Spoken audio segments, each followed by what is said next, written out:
Bonjour, tertarik melanjutkan kuliah di Prancis?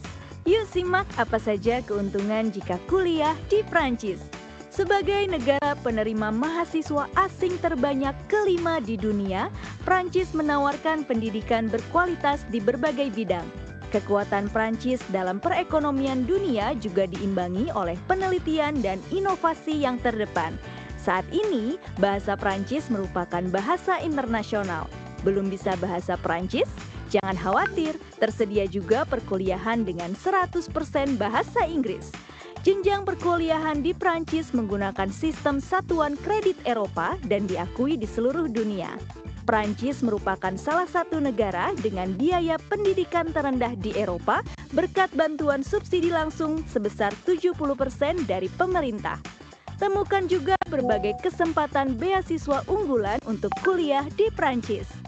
Selain subsidi langsung biaya kuliah, manfaatkan subsidi akomodasi, asuransi kesehatan, transportasi, dan kegiatan budaya. Anda juga diizinkan bekerja paruh waktu untuk menambah uang saku. Kangen berkumpul dengan mahasiswa Indonesia? Perhimpunan Pelajar Indonesia di Prancis menyambut Anda di berbagai kota. Setelah lulus, Anda akan bergabung dengan France Alumni Indonesia bersama ratusan ribu alumni Prancis di dunia. Dan pastinya, berbagai kesempatan profesional menunggu Anda. 5 perwakilan kampus France Indonesia siap membantu untuk berkonsultasi mengenai rencana kuliah Anda. Kunjungi www.indonesia.campusfrance.org untuk informasi terkait program studi, beasiswa, cara mendaftar kuliah, dan pengajuan visa pelajar. Jangan lupa ikuti media sosial Kampus France Indonesia dan dapatkan berbagai informasi terkini seputar kuliah di Prancis. Merci, kuliah di luar negeri, pilih Prancis.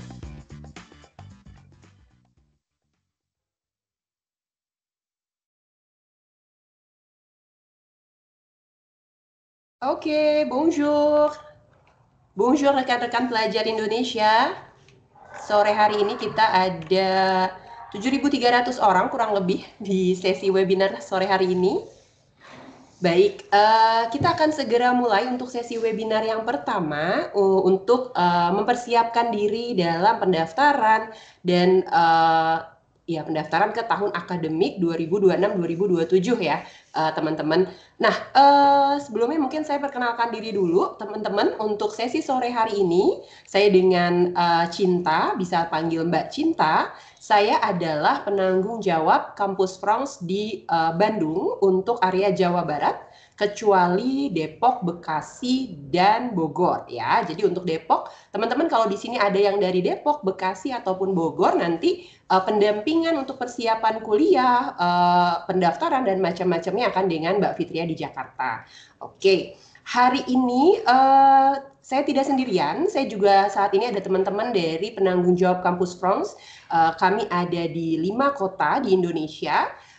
Saya di Bandung, kemudian tadi saya sudah sebutkan Mbak Fitria ada di Jakarta. Mungkin Mbak Fitria baru akan menyusul ya bergabungnya karena sedang ada kegiatan sore hari ini. Kemudian ada Mbak Daya di Kampus France Medan, kemudian ada Mbak Gebi di Kampus France Surabaya, dan ada Mas Agung yang belum bisa bergabung saat ini itu di Kampus France Yogyakarta.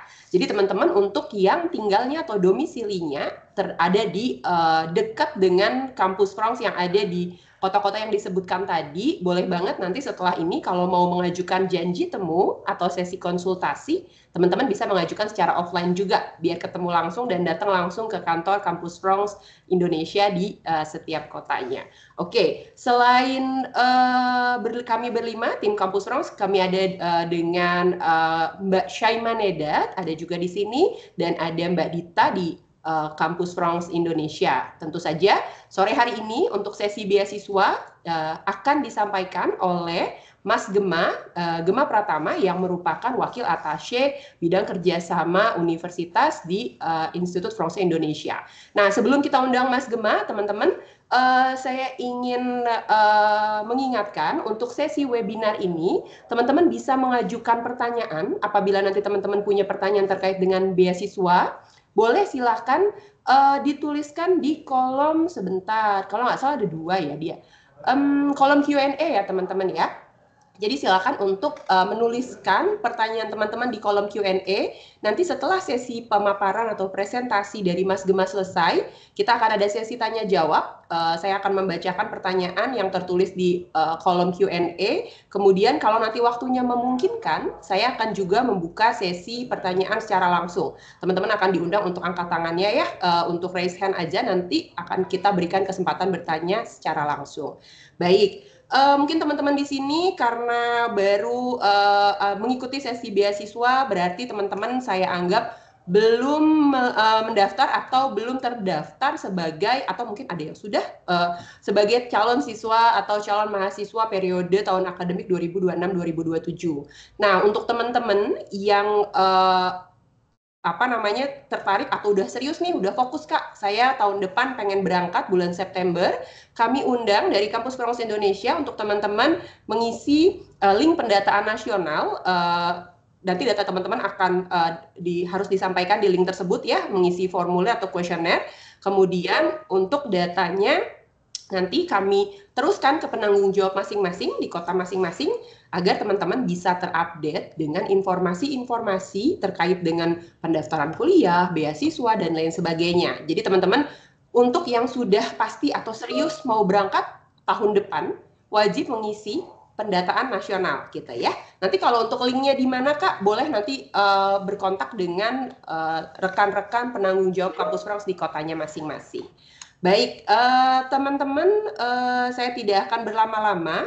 Nanti untuk mungkin sedikit ya, saya belum jelaskan sebenarnya Kampus France ini siapa untuk yang baru tahu atau baru kenal Kampus France. Nanti di sesi pemaparan Mas Gema juga akan ada sedikit penjelasan tentang Kampus France dan tugas kami. Tapi mungkin saya akan sedikit aja gitu ya, intro teman-teman. Kampus France merupakan sebuah pusat informasi ofisial di bawah pemerintah Prancis. Kami ada di bawah naungan 2 kementerian di Prancis, Kementerian Luar Negeri dan Kementerian Pendidikan Tinggi, Inovasi dan Riset Prancis. Jadi 2 kementerian ini seperti menaruh fundingnya mereka untuk membuat satu badan untuk melakukan promosi terkait dengan pendidikan tinggi di Prancis, sistem pendidikannya, bagaimana cara pendaftarannya gitu ya untuk mahasiswa di luar negeri. Oke, baik kalau gitu. Saya tidak akan berlama-lama teman-teman, saya akan undang Mas Gema Pratama yang merupakan wakil atase bidang kerjasama universitas di Institut Français Indonesia. Mas Gema mungkin sudah bisa bergabung bersama kami. Halo, bonjour. Bonjour, Mas Gema di mana ya? Kok nggak kelihatan? Sebentar Mas, aku pin dulu Mas. Di mana Mas Gema? 1 ya. Oke, sebentar saya akan add spotlight dulu for everyone. Jadi Mas Gema, nah ini dia udah kelihatan ya sekarang dihafalin nih teman-teman mukanya Mas Gema, karena Mas Gema adalah yang akan memberikan pemaparan tentang beasiswa yang hari ini mungkin ditunggu-tunggu banget nih Mas Gema nih, gitu. Gimana sebelum kita mulai Mas Gema, Jakarta hujan terus kah? Aman sih di sini ya, hari ini agak santai cuacanya. Iya benar-benar. Tapi sebelumnya hujan terus ya, karena Bandung biasanya tiap sore sih, tiap sore di Jakarta ya? sekarang sering hujan bener. Oke, Bandung lagi 16 derajat, 16 sampai 19 derajat, jadi kayak dingin. Rasa-rasa di Prancis gitu ya berarti. Bener, ya? di Prancis saat autumn ya, itu dingin-dingin sejuk gimana gitu ya, tapi harus jaga kesehatan karena cuacanya kadang-kadang panas banget, kadang-kadang hujan terus langsung kayak drop banget suhunya gitu ya. Oke, Mas Gema, sore hari ini kita akan bahas tentang beasiswa yang tersedia untuk kuliah di Perancis, betul ya? Oke, nanti paparan tadi saya udah sempat ngintip, itu kayak lengkap banget, terus saya juga excited pengen dengerin paparannya Mas Gema. Kalau gitu saya persilakan aja kepada Mas Gema Pratama untuk memulai sesi presentasinya. Kepada Mas Gema kami persilakan. Oke, merci beaucoup Mbak Cinta dari Kampus France Bandung. Bonjour à toutes et à tous, selamat sore teman-teman semuanya. Perkenalkan saya Gema Akbar Pratama, wakil atase bidang kerjasama universitas di Institut Français d'Indonésie atau di IFI. Nah, teman-teman mungkin di hari Senin kemarin udah sempat nonton ya sedikit semacam teaser yang kita kemas dalam bentuk live Instagram. Kita sudah mulai mengupas sedikit-sedikit di hari Senin lalu Dan di hari Jumat sore ini kita akan membahas secara lebih detail tentang beasiswa-beasiswa yang bisa teman-teman manfaatkan untuk studi di Prancis. Oke, saya mungkin izin share screen terlebih dahulu. Oke, jadi untuk sore hari ini kita akan mengupas tuntas tentang beasiswa yang ada di Prancis. Teman-teman mungkin udah pernah familiar dengan beberapa namanya. Nanti kita akan bahas beberapa program yang besar gitu ya, beberapa program utama yang menjadi beasiswa utamanya, baik dari sisi pemerintah Prancis, Indonesia ataupun dari Uni Eropa. Mungkin ada beberapa beasiswa yang tidak sempat terbahas untuk sesi hari ini, tapi nanti bisa monggo ditanyakan di sesi Q&A. Nah, tadi sebenarnya udah sempat disinggung sedikit sama Mbak Cinta. Kampus France pada dasarnya adalah badan pendampingan studi ke Prancis. Teman-teman silahkan bisa berkonsultasi ke kantor Kampus France terdekat. Kita akan menemani mulai dari cara daftar sampai nanti proses pendaftaran, penerimaan, dan persiapan keberangkatan nantinya. Konsultasi dengan tim Kampus France, sekali lagi kita tekankan, konsultasi sifatnya gratis. Jadi teman-teman monggo bisa berdiskusi dengan teman-teman Kampus France yang ada di 5 kota di Indonesia, mulai dari Jakarta, Bandung, Medan, Surabaya, dan Yogyakarta. Nah, sebelum kita bahas beasiswa teman-teman, sebenarnya yang selalu jadi tantangannya adalah kenapa sih Prancis? Teman-teman mungkin lebih familiar dengan Prancis sebagai tempat wisata karena orang-orang biasanya kalau membahas Prancis, yang selalu ada di dalam pikiran orang-orang adalah Menara Eiffel, Istana Versailles, atau mungkin nonton bola gitu ya di stadion yang ada di Paris, nonton PSG gitu misalnya. Tapi orang-orang Indonesia itu masih kurang banyak sebenarnya yang memikirkan Prancis sebagai tempat studi. Nah, pertanyaannya sekarang kenapa Prancis? Karena yang pertama, Nobel Prize dan Field Medals yang diperoleh oleh para akademisi Prancis itu sangat banyak. Prancis bisa kita bilang sebagai salah satu negara yang cukup rutin gitu ya mendapatkan Nobel Prize, dan itu bukanlah sesuatu yang mudah gitu. Jadi hampir setiap tahun negara Prancis selalu memiliki peraih-peraih Nobel seperti di sini misalnya Pierre Agostini di bidang fisika, lalu ada Anne Lhuillier di bidang fisika dan lain sebagainya. Jadi dari sisi individualnya, akademisnya juga mereka terkenal sekali mempunyai kontribusi yang luar biasa terhadap pendidikan dan riset dunia. Lalu tidak hanya di level individu, di level perguruan tingginya pun banyak sekali perguruan tinggi Prancis yang terklasifikasi di Shanghai Ranking, QS Rankings, Financial Times. Kalau misalnya teman-teman di sini ada yang tertarik dengan bidang manajemen bisnis, MBA dan lain sebagainya, dan juga di Times Higher Education Rankings. Jadi kita kampus-kampus Prancis itu muncul di top 50, top 100, atau bahkan untuk French Business Schools misalnya 6 dari 10 business school dunia itu justru berasal dari Prancis gitu. Jadi dan masih banyak lagi kampus-kampus Prancis yang terkenal unggul. Bahkan yang perlu kita tekankan juga, terlepas dari adanya sistem ranking seperti ini yang mana dilakukan oleh pihak ketiga, pada dasarnya pendidikan tinggi di Perancis itu sudah dijamin, sudah dikurasi sedemikian rupa oleh Kementerian Pendidikan Tinggi dan Riset yang ada di Perancis. Jadi highly controlled dan highly guaranteed gitu ya oleh kementerian yang ada di sana. Makanya sebenarnya tanpa adanya sistem perankingan pun Kementerian Pendidikan Tinggi dan Riset Perancis itu sudah sangat strict gitu ya, sudah sangat berupaya semaksimal mungkin untuk menjaga kualitas pendidikan yang ada di sana. Nah, teman-teman mungkin yang biasanya kebayang ke Perancis buat studi, sebenarnya negara Perancis itu adalah negara kelima di dunia yang paling banyak international students. Jadi teman-teman kalau misalnya kuliah di Perancis, teman-teman akan menemukan banyak sekali international students karena Perancis itu sampai saat ini masih menempati negara kelima yang paling banyak mahasiswa internasionalnya. Jadi mungkin di Indonesia belum seterkenal itu karena di Indonesia kayaknya kita itu Perancis itu masih di ranking sekitar 10 atau 11 sebagai destinasi studi bagi pelajar Indonesia. Tapi kalau di level internasional, Perancis menempati posisi nomor 5. Nah, best value for money itu adalah sebuah tagline yang kita gunakan karena sebenarnya pendidikan tinggi di Prancis itu menawarkan kualitas riset yang sangat mencapai taraf dunia. Lalu kemudian teman-teman kalau kuliah di Prancis itu biasanya akan ada program magang yang sudah terintegrasi di dalam kurikulum. Indonesia sudah on the way ke sana, kita sudah menerapkan itu juga, tapi kalau di Prancis internship program atau program magang itu sudah terintegrasi di level bachelor dan juga master. Jadi kurikulumnya memang sudah menanamkan program magang itu biasanya di semester 4 kalau misalnya teman-teman yang ikut jenjang master. Terus juga kalau di bachelor degree mungkin biasanya di tahun ketiga perkuliahan. Dan kenapa program magang ini penting? Karena sebenarnya pendidikan tinggi Prancis tidak hanya fokus ke akademis, tapi teman-teman akan diberikan wadah untuk bisa merasakan bagaimana bekerja di sektor industri secara langsung. Oleh sebab itu, perguruan tinggi yang ada di Prancis itu punya kolaborasi yang sangat kuat dengan aktor-aktor industri seperti itu.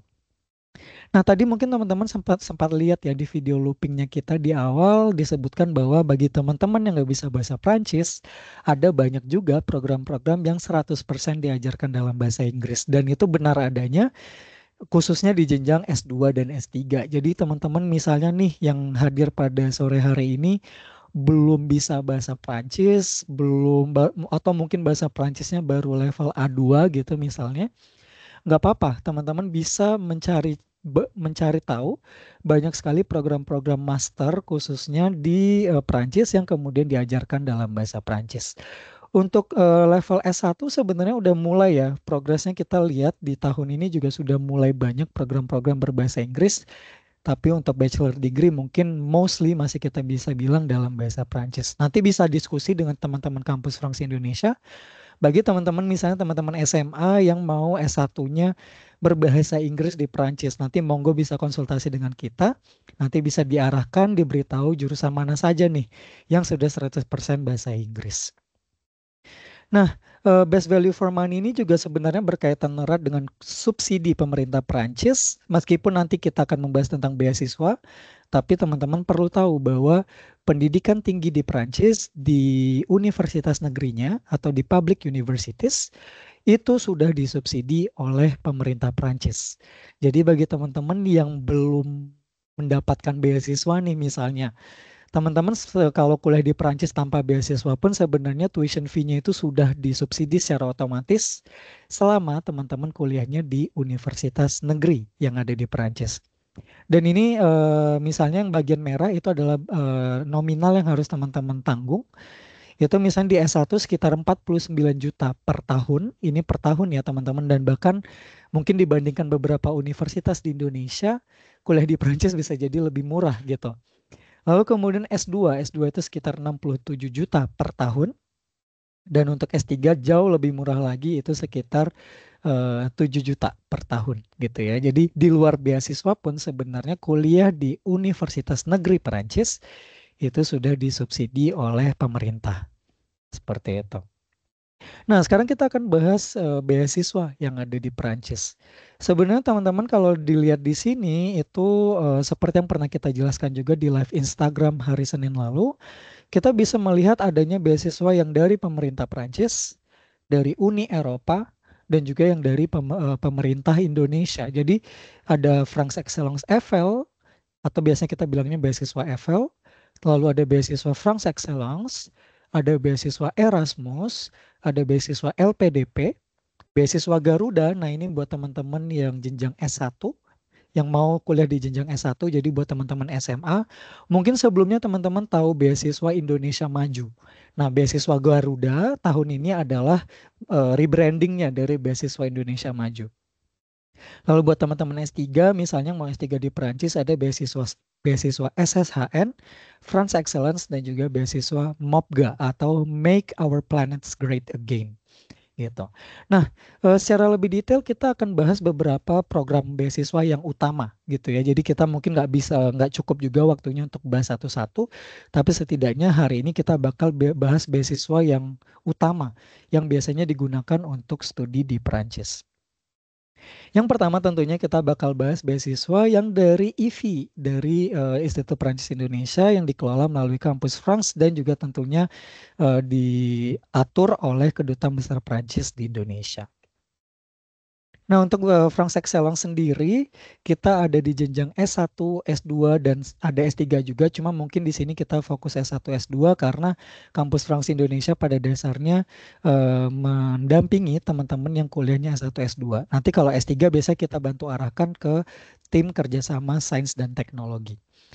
Namun konsepnya kurang lebih sama, France Excellence S1, S2, Kartini Sains, Tematik, dan Master 2 itu adalah beasiswa yang mengcover elemen-elemen yang ada di slide ini, yaitu tiket pesawat. Jadi tiket pesawat waktu berangkat ke Prancis dan waktu pulang setelah studi. Lalu kemudian biaya visa itu juga ditanggung. Teman-teman punya akses khusus ke cruise. Nah, buat yang belum tahu cruise adalah asrama universitas yang ada di Prancis. Jadi penerima beasiswa France Excellence itu punya chance yang lebih besar untuk mendapatkan kamar di asrama universitas atau di cruise. Kenapa cruise harus privilege akses seperti ini? Karena cruise ini kompetitif sekali teman-teman. Kalau teman-teman nggak pakai beasiswa gitu misalnya daftar untuk mendapatkan kamar di cruise, itu biasanya teman-teman mungkin akan diprioritaskan setelah penerima beasiswa France Excellence mendapatkan kamar seperti itu. Karena cruise ini ibaratnya dari segi harganya murah, dia dekat kampus, lalu dari segi ukuran kamarnya juga proper gitu ya untuk mahasiswa. Jadi cruise ini sangat diminati, makanya dia biasanya diberikan terlebih dahulu untuk penerima beasiswa pemerintah Prancis seperti France Excellence. Lalu biaya CVEC atau CVEC itu adalah biaya partisipasi kampus sekitar 105 euro per tahun. Itu di cover oleh France Excellence dan biaya hidupnya adalah sekitar 860 euro per bulan gitu ya. Jadi beasiswa ini kalau teman-teman lihat dia mengcover tiket, visa, akses asrama universitas, biaya partisipasi kampus dan biaya hidup. Sedangkan nanti untuk tuition fee-nya biasanya ditanggung oleh pemerintah Prancis dalam bentuk subsidi gitu ya. Jadi nanti teman-teman tinggal membayarkan sisanya saja. Nanti informasi detailnya bisa dibaca di bit.ly/beasiswa pemerintah Prancis untuk mengetahui requirements dan lain sebagainya. Lalu kemudian untuk subjeknya apa saja sih sebenarnya? Jadi kalau France Excellence S1 itu all subject, jadi teman-teman dari berbagai jurusan monggo bisa daftar. Untuk France Excellence S2 juga sama, all subjects, jadi dari berbagai jurusan tidak jadi masalah. Lalu France Excellence Tematik. Ini sebenarnya beasiswa S2 juga, tapi untuk tema-tema yang diprioritaskan oleh pemerintah Prancis seperti pertanian, kajian gender, jurusan-jurusan yang related dengan creative studies atau industri kreatif, jurusan yang berkaitan dengan ilmu kelautan, dan juga jurusan yang berhubungan dengan video games gitu ya. Jadi kalau teman-teman yang punya minatnya di bidang pertanian, kajian gender, ilmu kelautan, silakan nanti bisa spesifik mendaftarnya ke France Excellence Tematik. Lalu untuk para perempuan Indonesia yang tertarik dengan jurusan-jurusan STEM dan juga Saintek, nanti bisa mendaftarkan diri ke France Excellence Kartini Sains. Ini juga S2, tapi khusus untuk perempuan dan jurusan-jurusannya berhubungan dengan STEM atau Saintek. Dan yang terakhir ada France Excellence Master 2, itu biasanya buat teman-teman yang mungkin sudah M1 di Prancis, lalu kemudian ingin mendapatkan pendanaan di tahun kedua masternya. Itu juga sifatnya all subject, nah, jadi teman-teman bisa disesuaikan dengan kira-kira profil teman-teman seperti apa. Nah, kalau misalnya teman-teman ada pertanyaan, nanti bisa ditanyakan ke beasiswa@ivi-id.com atau bisa berdiskusi dengan teman-teman kampus France sambil membahas tentang proyek studinya seperti apa. Dan untuk informasi lebih lengkapnya bisa dicek di website IVI atau dicek di website Kampus France Indonesia. Sebenarnya gampangnya gini kan teman-teman. Teman-teman bisa klik misalnya ini di Google beasiswa IVI atau beasiswa Kampus France Indonesia, nanti bakal muncul di paling atas website dari IVI ataupun dari Kampus France Indonesia. Nah, kasarannya ini mungkin yang very simple-nya aja ya, kurang lebih harus orang Indonesia dan teman-teman harus diterima dulu di Universitas Prancis, setidaknya satu universitas yang memang direkognisi oleh Kementerian Pendidikan Tinggi dan Risetnya Prancis. Jadi teman-teman sebelum daftar beasiswa France Excellence harus sudah keterima dulu at least di satu kampus. Seperti itu. Lalu buat teman-teman yang mau daftar France Excellence jenjang master, jangan lupa harus lulus S1 dulu. Dan buat teman-teman yang mau daftar France Excellence Master 2 itu sudah harus menyelesaikan level M1-nya. Seperti itu di Prancis. Lalu untuk jenjang umur yang biasanya jadi banyak pertanyaan itu biasanya umur 25 tahun bagi teman-teman yang tertarik France Excellence S1 dan umur 30 tahun bagi teman-teman yang tertarik dengan France Excellence di program-program yang jenjangnya master degree seperti itu. Lalu kemudian yang kedua dari beasiswa pemerintah Prancis juga tapi yang dikelola langsung di pusat yang ada di Prancis atau di Paris. France Excellence EFL pada dasarnya konsepnya sama dengan bukan konsepnya sih, coveragenya ya. Coveragenya sama dengan France Excellence yang diatur oleh IVI yang ada di Indonesia. Untuk beasiswa EFL itu sama menanggung tiket pesawat, visa, akses khusus ke cruise, biaya CVEC itu ditanggung. Tapi living allowance-nya mungkin lebih gede ya kalau dibandingkan dengan France Excellence yang dikelola di Kedutaan Besar Perancis.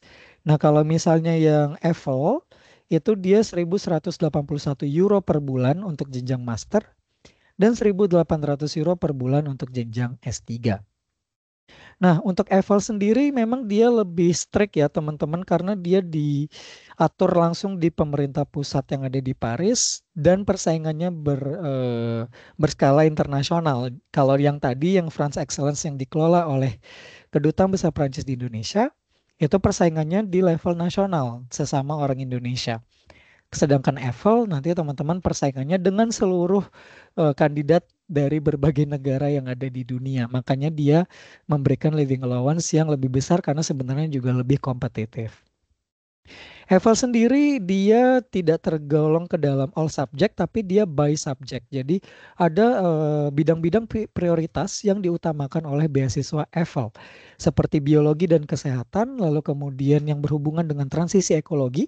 Jadi teman-teman yang tertarik dengan energi terbarukan, lalu kemudian energi bersih, energi hijau gitu ya nanti bisa mendaftar di EFL. Lalu jurusan yang berhubungan dengan matematika dan digital sciences itu bisa dan juga engineering. Jadi teman-teman teknik biasanya bisa mendaftarkan diri ke EFL. Sedangkan nih buat teman-teman yang soshum juga tentunya ada ya bidang-bidang prioritasnya juga karena EFL memberikan prioritas untuk saintek dan juga soshum di sini. Untuk yang jurusan soshum bagi teman-teman yang tertarik dengan jurusan bahasa Prancis, sejarah Prancis, peradaban Prancis, itu bisa mendaftarkan diri ke EFL. Lalu jurusan yang berhubungan dengan ilmu politik dan ilmu hukum. Dan yang ketiga yang berhubungan dengan ilmu ekonomi dan ilmu manajemen. Gitu. Jadi bagi teman-teman yang punya profil di bidang-bidang ini, monggo bisa daftar ke beasiswa EFL. Tapi yang perlu diperhatikan adalah bahwa satu, EFL itu terbuka untuk international students. Lalu dari segi pendaftaran teman-teman mendaftarnya langsung ke kampusnya ya. Ditujukan langsung ke kampusnya dan teman-teman silakan menghubungi pihak International Relations Department yang teman-teman tuju di Perancis. Baik itu via website, email, dan telepon. Nanti detailnya teman-teman bisa baca di website Kampus France yang ada di Perancis atau website Kampus France Indonesia. Jadi teman-teman daftar kampus sekaligus daftar beasiswa, nanti kampus Perancisnya yang akan menentukan apakah teman-teman bisa lanjut prosedurnya atau profilnya dilanjutkan ke komite EFL gitu ya. Jadi teman-teman daftar kampus sekaligus daftar beasiswa, nanti kampus akan memfilter lagi apakah teman-teman bisa diteruskan dokumennya ke panitia atau komite dari beasiswa EFL. Untuk EFL sendiri mungkin yang biasanya perlu jadi perhatian adalah batas usia karena biasanya EFL ini dikhususkan untuk profil-profil yang masih sangat muda. Makanya EFL itu batas usianya adalah 27 tahun bagi teman-teman yang mengincar S2 dan 32 tahun untuk jenjang S3 gitu ya. Jadi nanti informasi detailnya bisa dibaca di website Kampus France Indonesia ataupun di website Kampus France Pusat. Oke, itu tadi dari beasiswa pemerintah Prancis. Sekarang kita bahas yang dari semua orang tahu yaitu LPDP. LPDP pada dasarnya adalah pemberi beasiswa dari pemerintah Indonesia melalui Kementerian Keuangan dan masih belum banyak nih teman-teman yang kepikiran ke Prancis pakai LPDP. Padahal kampus-kampus Prancis itu banyak banget yang eligible di program LPDP dan teman-teman bisa berangkat ke Prancis dengan LPDP. Jadi kita juga akan membahas ini karena teman-teman perlu tahu kampus-kampusnya mana saja dan nantinya tentunya secara lebih detail bisa dibuka di websitenya LPDP. Mungkin semuanya udah tahu ada beasiswa umum, beasiswa PNS, beasiswa afirmasi, ada beasiswa PTUD juga, Perguruan Tinggi Utama Dunia, dan kampus-kampus Prancis ada di program-program ini gitu ya. Jadi teman-teman mungkin yang belum pernah kepikiran LPDP ke Prancis, mulai hari ini coba deh dipertimbangin LPDP tapi ke Prancis karena sebenarnya peluangnya sangat terbuka. Nah, untuk LPDP PTUD Perguruan Tinggi Utama Dunia ada satu kampus Prancis yang memang sangat terkenal, sangat muncul di mana-mana ya di international rankings yaitu Université PSL.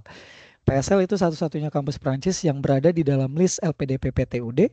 Nanti teman-teman bisa coba melihat website PSL untuk melihat jurusan-jurusan yang kira-kira teman-teman tertarik. Lalu untuk di LPDP reguler dan partial, kita ada 19 kampus Prancis yang bisa teman-teman pilih melalui program LPDP reguler dan parsial. Lalu bagi teman-teman yang mungkin statusnya PNS, TNI, Polri, dan teman-teman yang berada di wilayah afirmasi berdasarkan ketentuan LPDP, kita ada sekitar 21 kampus Prancis yang eligible untuk kategori ini, gitu ya. Jadi ada banyak sekali sebenarnya teman-teman kampus-kampus Prancis yang bisa dipilih dan beberapa contohnya yang ada di sini. Ini mungkin beberapa contoh saja, tapi masih banyak lagi. Misalnya tadi PSL yang termasuk ke dalam LPDP PTUD. Lalu ada Sorbonne, teman-teman mungkin udah yang tertarik banget sama Prancis, mungkin udah familiar sama Sorbonne. Dia ranking 41 di dunia, lalu ada Paris-Saclay ranking 12 di dunia. Ada Institut Polytechnique Paris ranking 35 di dunia dan masih banyak lagi gitu ya. Jadi teman-teman bisa banget mempertimbangkan kampus-kampus Prancis ini karena LPDP pada dasarnya kan memang sudah sangat selektif dalam memilih kampus mana saja yang eligible. Jadi kalau teman-teman lihat kampus-kampus Prancis yang ada di LPDP itu sebenarnya memang sudah disaring berdasarkan kriteria yang ditentukan oleh tim LPDP. Tapi pada dasarnya semuanya bisa teman-teman pertimbangin. Teman-teman yang tertarik dengan jurusan di bidang fashion bisa pergi ke PSL misalnya. Lalu teman-teman yang tertarik dengan jurusan-jurusan seperti pertanian, pangan itu bisa ke Montpellier. Untuk engineering bisa ke Institut Polytechnique de Paris. Bagi teman-teman yang tertarik MBA, jurusan-jurusan manajemen, finance bisa ke HEC dan INSEAD. Dan teman-teman yang tertarik dengan ilmu sosial dan ilmu politik bisa ke Sciences Po. Gitu. Jadi banyak banget opsi-opsi yang bisa teman-teman pertimbangkan di program LPDP. Nah, teman-teman yang nggak kalah penting juga ada LPDP France. Ini program kolaborasi sudah tahun kedua. Kita berkolaborasi dengan LPDP dalam program yang khusus yaitu beasiswa bundling, beasiswa prioritas LPDP France di jenjang master. Di sini opsinya lebih banyak lagi. Ada 198 program master full bahasa Inggris sesuai dengan bidang-bidang prioritas yang ada di sini. Jadi mungkin bagi teman-teman yang pengen studinya ke Perancis full bahasa Inggris, didanai LPDP, lalu persaingannya khusus yang sesama Perancis aja gitu misalnya. Nah teman-teman bisa memilih LPDP France gitu ya. Di sini kita sudah mengkurasi sekitar 168 master programs, 100% bahasa Inggris. Di sini ada beberapa contohnya teman-teman, tapi nanti bisa dicek di website Kampus France Indonesia.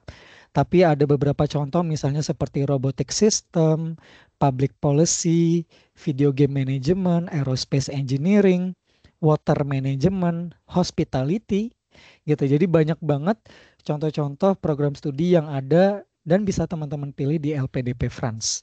Dan teman-teman nggak perlu khawatir dengan bahasa, karena pembelajaran di program-program yang ada di sini, khusus di LPDP France Master, itu sudah 100% bahasa Inggris, kayak gitu.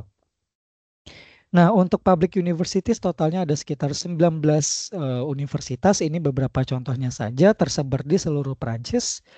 Untuk business school, kita ada sekitar 7 business school, ini juga business school utama dunia gitu ya, yang kemudian mereka triple crown accreditations, yang belum tahu nanti mungkin bisa dicari tahu. Tapi kemudian mereka adalah kampus-kampus bisnis atau business schools yang memang mempunyai reputasi global antara sesama business school di berbagai negara. Lalu untuk engineering schools kita ada Institut Politeknik Pari, lalu ada salah satu rekanannya ITB, mungkin teman-teman ada yang alumni ITB, atau mungkin yang kerja di Kementerian Perhubungan biasanya pasti familiar dengan ENAC, École Nationale de l'Aviation Civile, dan juga ISAE Supaero. Itu salah satu sekolah engineering yang fokusnya di bidang dirgantara. Dan masih banyak lagi seperti IMT, INSA, Central Nantes, dan lain sebagainya. Dan di luar engineering schools dan business schools, ada juga specialized schools dengan konsentrasi keilmuan yang spesifik. Seperti ilmu bumi ada di Paris Cité.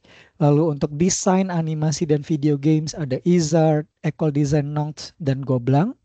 Dan bagi teman-teman yang pengen jadi petinggi negara nih, yang ingin menjadi pejabat, yang kemudian menjadi menteri gitu misalnya, bisa ke Sciences Po untuk mempelajari public policy atau international relations, seperti itu. Nah, untuk requirements generalnya kurang lebih sama, harus orang Indonesia. Lalu untuk TOEFL dan IBT-nya biasanya sekitar 80 untuk TOEFL dan 6,5 untuk IELTS. Teman-teman sudah harus selesai S1, tidak boleh mengulang master lagi kalau udah yang punya master ya, jadi nggak bisa master lagi, dan batas usianya di 42 tahun. Gitu ya, jadi itu LPDP France Master. Bagi teman-teman yang hari ini mungkin ada yang udah lulus S2 mau nyari S3, monggo, kita juga ada LPDP France Doktor. Ini edisi pertama tahun ini sudah jalan programnya, sudah proses seleksi. Mungkin beberapa bulan lagi hasilnya sudah keluar. Tapi kita upayakan ini menjadi salah satu program tahunan. Untuk program doktor sendiri ada sekitar 52 doctorate programs di 15 universitas. Tematik areasnya juga sangat beragam, mulai dari oceanografi, pertambangan, social sciences, ilmu kesehatan masyarakat gitu ya. Jadi masih banyak lagi dan teman-teman bisa mempertimbangkan program LPDP France Doktor bagi yang sudah selesai S2. Ini beberapa contoh kampusnya saja, teman-teman bisa lihat, nanti informasi detailnya bisa diakses di website LPDP atau teman-teman bisa klik di Google LPDP France Doktor. Sekarang kalau browsing di Google itu biasanya langsung muncul paling atas, baik di websitenya LPDP atau di websitenya IVI. Untuk requirements-nya kurang lebih sama, harus orang Indonesia juga. Di sini khusus program doktor yang sudah di-approved. Jadi antara teman-teman memilih program yang sudah enlisted atau teman-teman sebelum programnya launching mungkin sudah bisa approach dulu director de test atau thesis directornya yang ada di Prancis untuk bisa menawarkan subjek penelitian ke pihak IVI gitu ya. Jadi tapi dengan catatan memang kalaupun dalam bentuk proposal harus sudah di-approve dulu oleh pihak IVI dan LPDP. Tentunya bagi yang sudah kelar S2 tidak mengulang PhD lagi, jadi kalau udah punya S3 nggak bisa ngulang S3 lagi. Dan untuk dari segi bahasa, teman-teman bisa pakai sertifikat bahasa Inggris seperti TOEFL di 72 dan IELTS 6,0. Atau bagi teman-teman yang kemarin S2-nya di Prancis, mau S3 lagi di Prancis, monggo bisa pakai sertifikat DELF di level B2. Batas umurnya di 47 tahun. Gitu ya. Jadi itu untuk yang LPDP. Jadi sekarang udah ada LPDP France Master dan LPDP France Doktor. Seperti itu. Dan yang terakhir yang tidak kalah pentingnya juga beasiswa dari Uni Eropa yaitu Erasmus Mundus Joint Master Scholarship.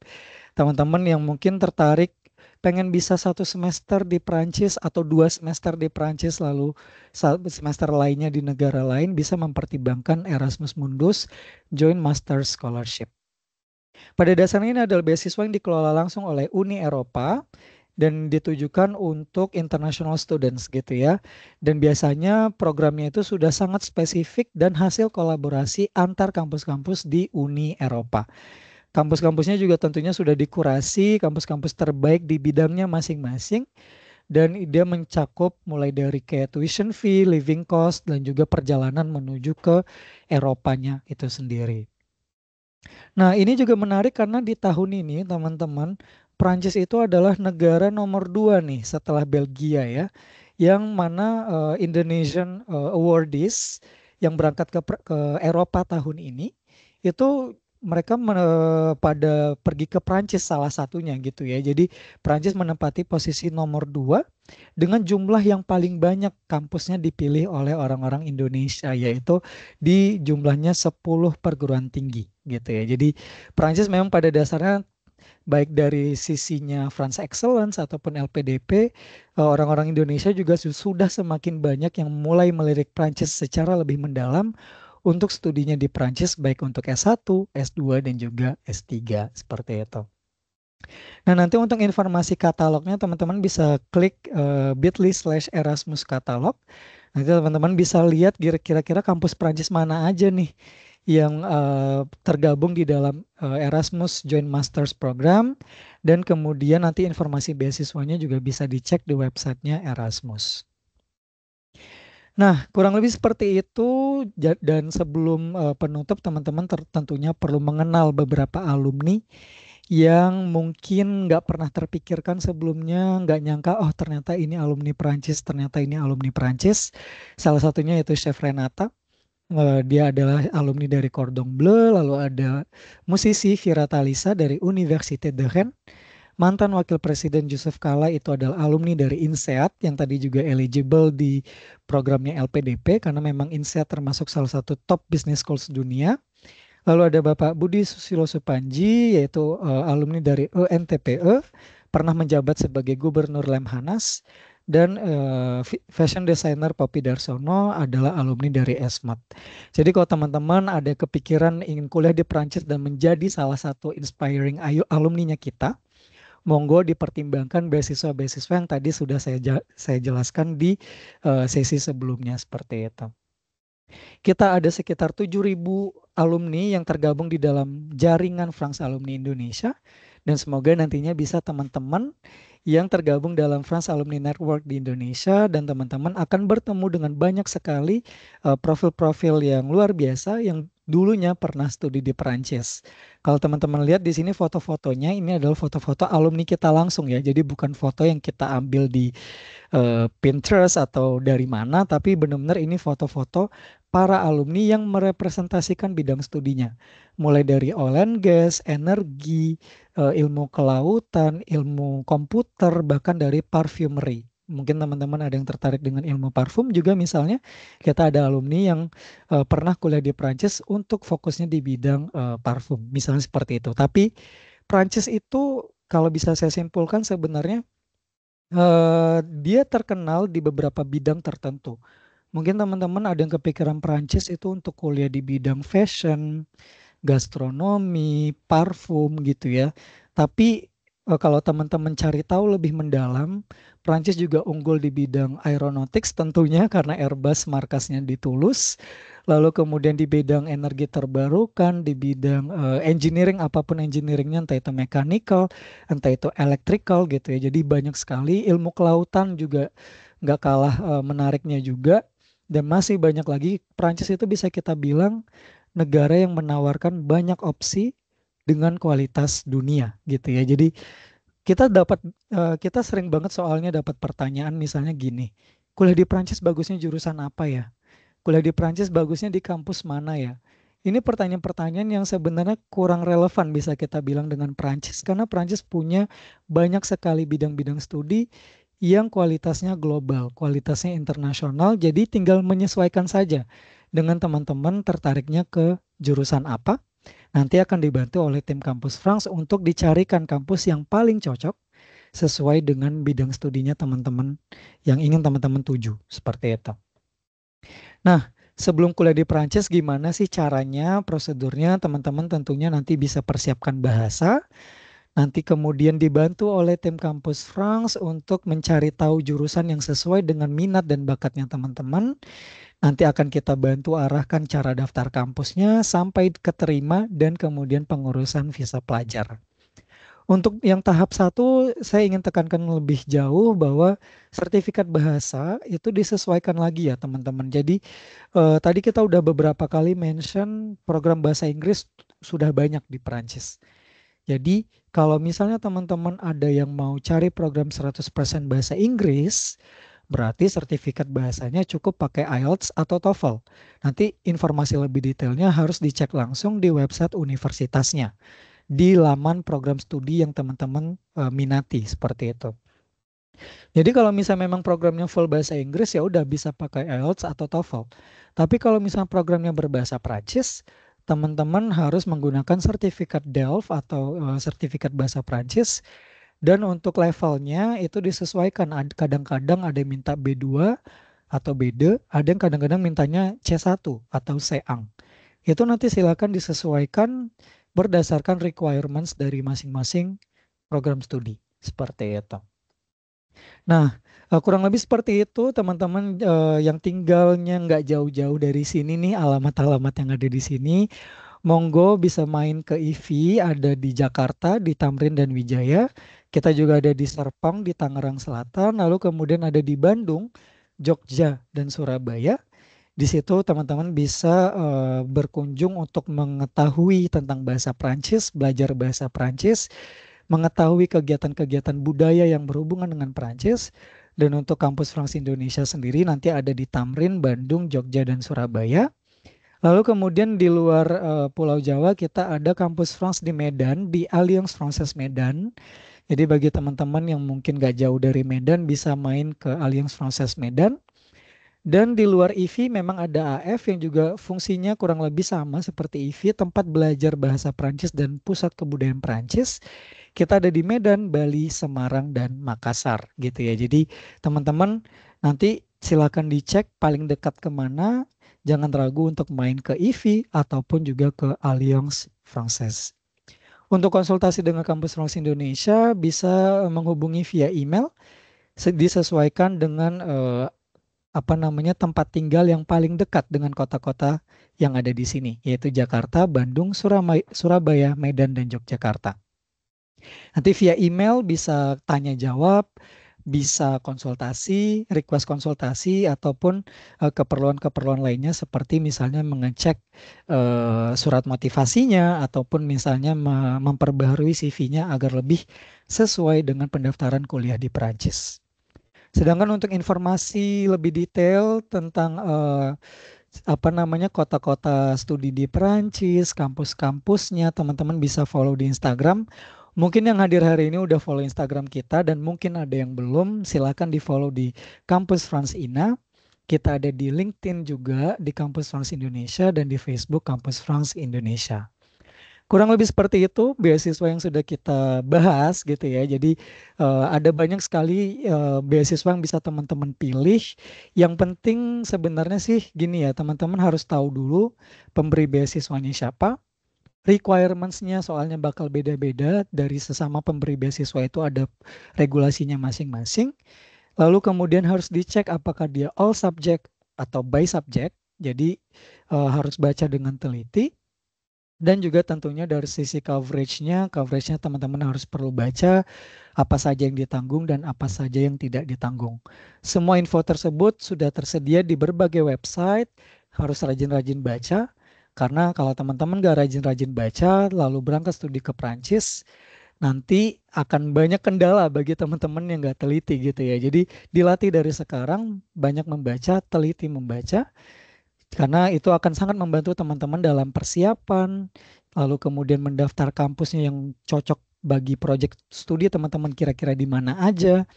Dan teliti membaca akan sangat membantu teman-teman dari sisi administrasi dan juga teman-teman nggak perlu lagi nanya sana-sini karena informasinya sudah teman-teman ketahui lebih awal. Kayak gitu.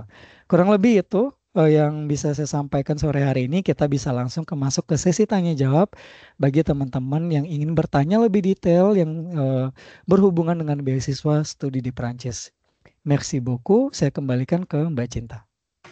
Oke, merci beaucoup Mas Gema Pratama. Terima kasih untuk sesi presentasinya.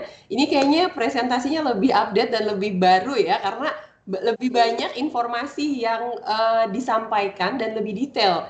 Kalau compare sama sesi webinar kita tahun lalu ya Mas Gema ya. Karena kalau tadi Mas Gema sampaikan untuk LPDP France aja tahun ini udah jadi 198 program studi ya. Wow, itu naiknya berapa ratus % Mas dari tahun sebelumnya ya? Nyaris Betul ya? 200% itu ya. Nyaris 200%. Oke, sebetulnya teman-teman ini membuktikan bahwa ada komitmen yang lebih tinggi dari pemerintah Prancis untuk mensupport mahasiswa atau calon pelajar Indonesia untuk ke Prancis dan kuliah di kampus-kampus dan institusi yang oke-oke banget ya di Prancisnya. Oke.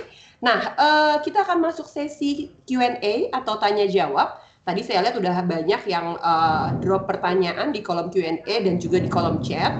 Namun mungkin sebelum saya masuk saya akan baca dari yang awal ya. Terus teman-teman, pertanyaan yang akan kami jawab di sore hari ini karena waktunya terbatas, mungkin hanya akan yang berkaitan dengan sesi beasiswa atau ada kaitannya lah ya tentang kuliah ke Prancisnya. Tapi kalau misalnya pertanyaan terkait gimana cara mendaftar kuliah dan tadi itu ada beberapa pertanyaan yang sifatnya general untuk kuliah di Prancis, saya undang teman-teman untuk setelah sesi ini untuk menghubungi penanggung jawab Kampus France di kotanya masing-masing. Tadi Mas Gema udah sempet sharing kontaknya kita ya. Oke, Mas Gema, sebelum bacain pertanyaan dari teman-teman atau rekan-rekan pelajar Indonesia, aku mau tanya satu hal. Untuk mengajukan beasiswa untuk kuliah di Perancis, apakah perlu punya LOA dulu? Atau LOA-nya boleh nanti aja, Mas? Gimana, Mas Gema? Oke, makasih Mbak Cinta untuk pertanyaan yang pertama nih tentang LOA. Untuk LOA sendiri memang nanti tergantung requirements dari beasiswanya ya teman-teman. Karena misalnya nih kalau kayak LPDP France gitu teman-teman bisa daftarnya tanpa LOA. Atau yang sudah punya LOA juga terbuka. LPDP France itu termasuk yang dia fleksibel ya. Karena ada teman-teman yang kemarin awardee sudah punya megang LOA dari awal, kebetulan jurusannya cocok. Ini harus jadi pay attention juga, ya harus jadi perhatian karena kalau LPDP France itu jurusannya harus memang eligible di dalam yang 168 program tadi. Lalu kalau France Excellence hitungannya dia harus sudah punya LOA. Karena biasanya France Excellence itu pendaftaran di bulan April. Jadi teman-teman di bulan Januarinya atau di bulan Desembernya sudah daftar kampus dulu gitu. Jadi ketika di bulan April mau daftar France Excellence, teman-teman sudah megang LOA. Nggak harus LOA yang official juga ya teman-teman. Atau misalnya kayak teman-teman di platform Études en France, nanti bisa ditanyain sama teman-teman kampus France. Misalnya di platform pendaftaran pemerintah Prancis, Études en France, ternyata sudah checklist hijau, diterima gitu misalnya. Itu udah boleh. Atau misalnya teman-teman ternyata kampusnya ngabarinya via email bahwa Anda diterima, itu juga bisa. Jadi France Excellence pada dasarnya adalah beasiswa yang khusus bagi teman-teman yang sudah punya penerimaan dari kampus Perancis gitu. Beda lagi nanti sama Eiffel. Eiffel malah daftarnya barengan kan. Dia daftar barengan, teman-teman daftar kampus sekaligus daftar beasiswa. Jadi requirements terkait LOA sebenarnya tergantung dari masing-masing kebijakan beasiswa gitu. Jadi nanti bisa disesuaikan beasiswa mana yang teman-teman incar saat ini seperti itu. Terima kasih Mas Gema untuk jawabannya ya. Mungkin teman-teman yang saat ini masih belum kepikiran ini daftar dulu, kuliah dulu, beasiswa dulu atau gimana gitu ya. Teman-teman karena teman-teman mungkin pasti udah follow Instagram @kampusfranceina ya, Kampus France Indonesia, bisa dicek secara berkala. Kami sering bikin. Hari ini pertama webinar tentang beasiswa, nanti ke depannya akan ada webinar-webinar lain. Tadi Mas Gema sudah sebutkan untuk terkait motivation letter gitu ya. Dan 2 minggu lagi itu di akhir Agustus, tanggal 29 Agustus akan ada webinar tentang LOA. Nah, tadi Mas Gema udah sampaikan ada beberapa beasiswa yang mengharuskan teman-teman untuk punya LOA dulu gitu ya. Jadi benar-benar pesannya Mas Gema sebelum tadi penutup, baca dengan teliti requirement-nya seperti apa untuk masing-masing beasiswanya. Oke, saya akan masuk Mas Gema ke kolom Q&A dan chat gitu ya. Ini ada Kak, kalau dari JSMM Zan, kalau aku dari pondok bisakah untuk mendapat beasiswa? Pondok mungkin pesantren kali maksudnya ya. Nah, mungkin Mas Gema aku yang jawab aja kali ya, karena kalau dari pesantren pada dasarnya kalau teman-teman udah punya ijazah SMA atau ya kan, atau ijazah kayak pondok tuh berarti SMA ya, atau ijazah SMA, udah lulus SMA dan punya dokumen resmi dari sekolahnya, bisa saja mendaftar untuk beasiswa seperti itu. Kemudian ada pertanyaan dari Emir. Saya mahasiswa UI Internasional, program double degree, bekerja sama dengan Montpellier Business School. Pertanyaannya adalah, apakah ada potensi beasiswa untuk di Montpellier Business School? Mas Gema, apakah pernah dengar atau mungkin bisa daftar ke beasiswa yang mana kalau mau ke Montpellier Business School? Oke, good question. Ini salah satu program double degree yang kita sangat ketahui ya. Memang Montpellier Business School adalah salah satu business school Prancis yang punya banyak partners di Indonesia, termasuk salah satunya di Universitas Indonesia, di UI. Terkait beasiswa sebenarnya sejauh ini mungkin belum ada ya. Kita belum ada beasiswa yang fokusnya untuk double degree gitu. Sayangnya untuk saat ini belum. Tapi kita memang sedang dalam proses untuk bisa berdiskusi dengan pihak pemerintah Indonesia untuk bisa nantinya ke depannya mungkin kita bisa mensupport program-program double degree antara Indonesia dan Prancis gitu. Tapi sayangnya memang untuk saat ini kita belum ada nih beasiswa yang khusus double degree tuh sayangnya belum. Teman-teman mungkin bisa juga cek di LPDP yang untuk double degree kalau nggak salah tuh udah ada listnya juga. Tapi untuk Montpellier Business School setahu saya belum ada. Nanti mungkin boleh coba di cross check lagi. Cuma yang jelas untuk saat ini belum ada. Cuma itu sudah jadi salah satu pertimbangan kita nantinya untuk bisa mencoba memberikan opsi yang lebih banyak khususnya bagi teman-teman double degree kayak gitu. Tapi mungkin belum dalam waktu dekat gitu ya. Kita soalnya masih dalam proses penjajakan dan diskusi. Dan nanti semoga nantinya kalau memang sudah ada program khususnya, biasanya kita bakal bikin sesi lagi nih buat teman-teman yang double degree di berbagai kampus di Indonesia kayak gitu. Tapi untuk menjawab yang tadi saat ini sayangnya belum ada kayak gitu. Oke. Mas Gema nyambung dikit dong. Tadi kan double degree nih. Kita tuh di Indonesia punya beasiswa untuk program exchange nggak sih Mas Gema? Saya sering dapat pertanyaan tuh terkait dengan program pertukaran pelajar mahasiswa ya. Itu ada beasiswanya nggak sih untuk tahun ini atau mungkin tahun depan barangkali Mas Gema terupdate? Nah, biasanya tuh double degree sama exchange kurang lebih sama ya, karena double degree dan exchange itu kan pada dasarnya adalah sebuah skema yang direalisasikan oleh universitas to universitas, jadi U to U cooperation. Jadi biasanya tuh kalau teman-teman nyari info beasiswa kayak exchange gitu misalnya, itu sebaiknya sih kita saranin untuk menanyakan langsung ke pihak international office yang ada di masing-masing kampus. Kalau dari Prancisnya sendiri sih sejauh ini juga belum ada ya. Kita sebelumnya tuh sempat banyak kampus-kampus Prancis yang eligible di program IISMA, mungkin teman-teman ada yang tahu. Cuma kan tahun ini kita belum ada program ISMA lagi dan semoga nantinya akan ada lagi. Cuma yang jelas untuk saat ini untuk beasiswa yang khusus exchange programs itu sayangnya juga belum ada. Konteksnya juga sama kayak double degree tadi. Tapi biasanya dalam konsep skema exchange biasanya teman-teman memang nggak perlu lagi membayar tuition fee karena itu sudah menjadi bagian dari kerjasama antara universitas yang di Indonesia dan universitas yang di Prancis. Untuk teman-teman yang exchange saya saranin mending coba tanyakan ke pihak international office yang ada di kampus karena biasanya mungkin mereka yang lebih tahu opsi-opsi beasiswa bagi mahasiswa yang ada di universitas mereka seperti itu. Ya, terima kasih Mas Gema. Jadi teman-teman catat ya, boleh menghubungi IRO-nya ya, International Relation Office di kampus masing-masing untuk menanyakan tentang program exchange atau beasiswa exchange yang tersedia. Oke, kita akan lanjut ke kolom Q&A. Ini Jasman Arafik pertanyaan tentang tips cari tempat tinggal. Saya undang untuk menghubungi responsab Kampus France, penanggung jawab Kampus France di kota kamu ya, untuk konsultasi lanjutan. Kemudian Boni Fatia, apakah ada beasiswa S1 yang fully funded, Mas Gema? S1 nih Mas Gema nih. Oke, good question. Ini sebenarnya dari tadi saya nunggu-nunggu nih pertanyaan ini. Makanya saya bacain buat Mas Gema yang udah nunggu. Jadi kalau untuk S1 teman-teman bisa coba ikuti secara berkala informasi terkait beasiswa Garuda. Ini konteksnya yang fully funded ya. Kalau fully funded sejauh ini dari pemerintah Prancis tuh belum ada karena memang prioritas pemerintah Prancis lebih banyak difokuskan di S2 dan S3. Tapi buat teman-teman yang mau S1 ke Prancis fully funded, ada beasiswa dari pemerintah Indonesia yang namanya beasiswa Garuda. Sebelumnya itu namanya Beasiswa Indonesia Maju. Jadi Beasiswa Indonesia Maju itu sudah rebranding menjadi Beasiswa Garuda.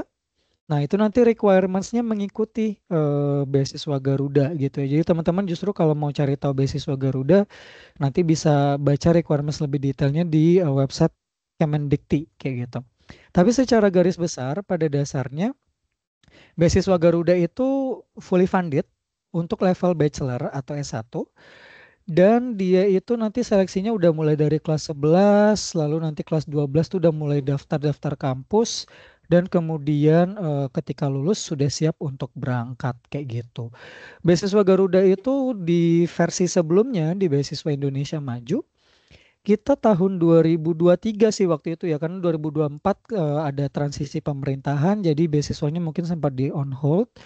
Tapi di 2023 kita ada 3 awardee yang berangkat ke Perancis dengan beasiswa Indonesia Maju atau yang sekarang dikenal dengan beasiswa Garuda. Itu ada yang kuliahnya di Sciences Po, ada yang kuliahnya di Institut Polytechnique de Paris, lalu ada juga di Université Paris-Saclay kalau saya nggak salah ingat. Itu benar-benar yang top universitiesnya Perancis banget sih sebenarnya. Jadi dan mereka juga menerima beasiswa Indonesia Maju itu fully funded gitu. Jadi bagi teman-teman yang tertarik dengan level S1 atau bachelor, beasiswa yang fully funded untuk saat ini ada di beasiswa Garuda seperti itu. Oke, menjawab itu menarik banget nih, baru ya Mas ya. Kayaknya harus benar-benar buat teman-teman yang saat ini masih duduk di bangku SMA ya, kelas tadi Mas Gema sampaikan seleksinya dimulai dari kelas 11, kelas 12. Jadi kalau yang baru masuk SMA pun sekarang udah bisa harus mempersiapkan diri sebenarnya ya Mas ya. Dulu tuh kayak kita tuh kuliah anak SMA belum punya akses ke beasiswa-beasiswa, informasi ke beasiswa, sekarang udah lebih banyak. Jadi memang teman-teman harus sering-sering update atau membaca website-website beasiswa yang terkait. Oke, Mas Gema, pertanyaan selanjutnya dari Jasmine Zan tadi ya, apakah beasiswa ke Perancis itu harus ada prestasi semacam Olimpiade dan lain-lain? Mungkin saya tambahin Mas, seberapa ngaruh sih Mas IPK dalam mendapatkan beasiswa nantinya? Itu karena gabungannya sama prestasi tadi ya, Olimpiade, dan pertanyaan saya lebih ke IPK nih, apakah berpengaruh? Gimana Mas Gema? Oke, ini pertanyaan menarik juga. Jadi gini, kalau misalnya teman-teman daftar kuliah di Prancis, nggak bisa dipungkiri ya pasti IPK tetap ngaruh lah. Dan ijazah kan termasuk salah satu dokumen yang harus diterjemahkan ke bahasa Prancis ketika teman-teman mendaftarkan diri. Jadi ijazah itu dan ya hubungannya dengan IPK, sebenarnya IPK tuh pada dasarnya sih kayaknya nggak ada aturan tertulis ya, kayak harus IPK minimal berapa, kecuali untuk program beasiswa mungkin iya. Tapi kalau buat daftar kampus, mungkin teman-teman bisa mengikuti standar di Indonesia, nilai yang bagus itu nilai berapa. Tapi dari Perancisnya sendiri sih kayak nggak ada yang kayak aturan tertulis gitu. Tapi biasanya nanti kalau ketika berdiskusi dengan teman-teman kampus France, biasanya nanti akan ada insights atau masukan bagi teman-teman yang mungkin IPK-nya kurang memuaskan gitu misalnya. Tapi kalau kita sih biasanya mungkin kayak di atas 3 juga masih oke ya, karena yang penting selama nilainya memang baik dan bisa di-convert, diterjemahkan ke bahasa Prancis, digunakan untuk apply, itu nggak jadi masalah. IPK yang penting ya udah nilainya teman-teman bisa nilai yang tergolong baik juga yang berdasarkan sudut pandangnya Indonesia. Tapi mungkin beberapa kampus ada yang cukup strict gitu, tapi itu benar-benar sangat case by case. Dan teman-teman sih sejauh ini teman-teman yang pernah studi ke Prancis IPK-nya cukup bervariasi. Jadi teman-teman nggak harus punya IPK 4,0 gitu ya buat bisa kuliah di Prancis. Jadi teman-teman kayak IPK-nya 3,3, 3,5, 3,2, monggo bisa semuanya bisa daftar ke Prancis kayak gitu. Lalu kemudian terkait dengan yang kedua tadi apa Mbak Cinta? Sorry pertanyaannya. Apakah prestasi Olimpiade tuh berpengaruh? Jadi harus punya prestasi Olimpiade Oh nggak iya, sih? untuk prestasi sih sebenarnya bisa dicantumkan ya teman-teman di dalam CV. Biasanya tuh kalau daftar ke kampus Perancis kan ada 2 dokumen krusial nih yang biasanya jadi yang jadi pertimbangan besar ketika daftar kuliah di Prancis. Ketika daftar kuliah di Prancis itu nggak ada seleksi tertulis. Jadi biasanya memang seleksi by documents atau dengan melihat dokumennya. Dan prestasi-prestasi tadi mungkin bisa teman-teman taruh di dalam CV. Jadi misalnya pernah menang Olimpiade Nasional, apakah harus? Nggak harus gitu ya. Jadi kalau teman-teman punya prestasi akademis, non-akademis yang berhubungan dengan program studinya, monggo dicantumin aja. Entah itu Olimpiade atau mungkin pernah menang paper conference, pernah menang national competition apa. Yang penting sih prestasinya tadi, baik itu non-akademis maupun akademis, prestasinya itu harus yang relevan gitu dengan jurusan yang teman-teman tuju. Jadi jangan sampai misalnya nih teman-teman mau ngambil jurusan hukum internasional gitu misalnya. Tapi prestasi yang dicantumin di CV juara 1 kompetisi nari se-Indonesia atau se-Asia Tenggara. Mungkin kan kurang relevan ya karena teman-teman ngincarnya hukum internasional gitu. Jadi menaruh prestasi itu perlu, nggak harus, tapi perlu, dan perlu ada penyesuaian di situ. Apakah prestasi-prestasi tadi linear dengan jurusan yang teman-teman tuju? Kalau memang nggak ada prestasi yang linear, mau dicantumin ya udah monggo, nggak apa-apa dicantumin aja gitu. Untuk menunjukkan bahwa teman-teman punya prestasi kok di bidang yang lain kayak gitu. Nanti mungkin di surat motivasinya yang dikuatkan gitu sih. Jadi untuk prestasi baik non-akademis maupun akademis, silakan dicantumkan di dalam CV dan menyesuaikan program studi yang dituju maunya apa kayak gitu. Yes, thank you. Berarti tadi udah terjawab ya teman-teman yang bertanya, tadi ada 2 pertanyaan sekaligus.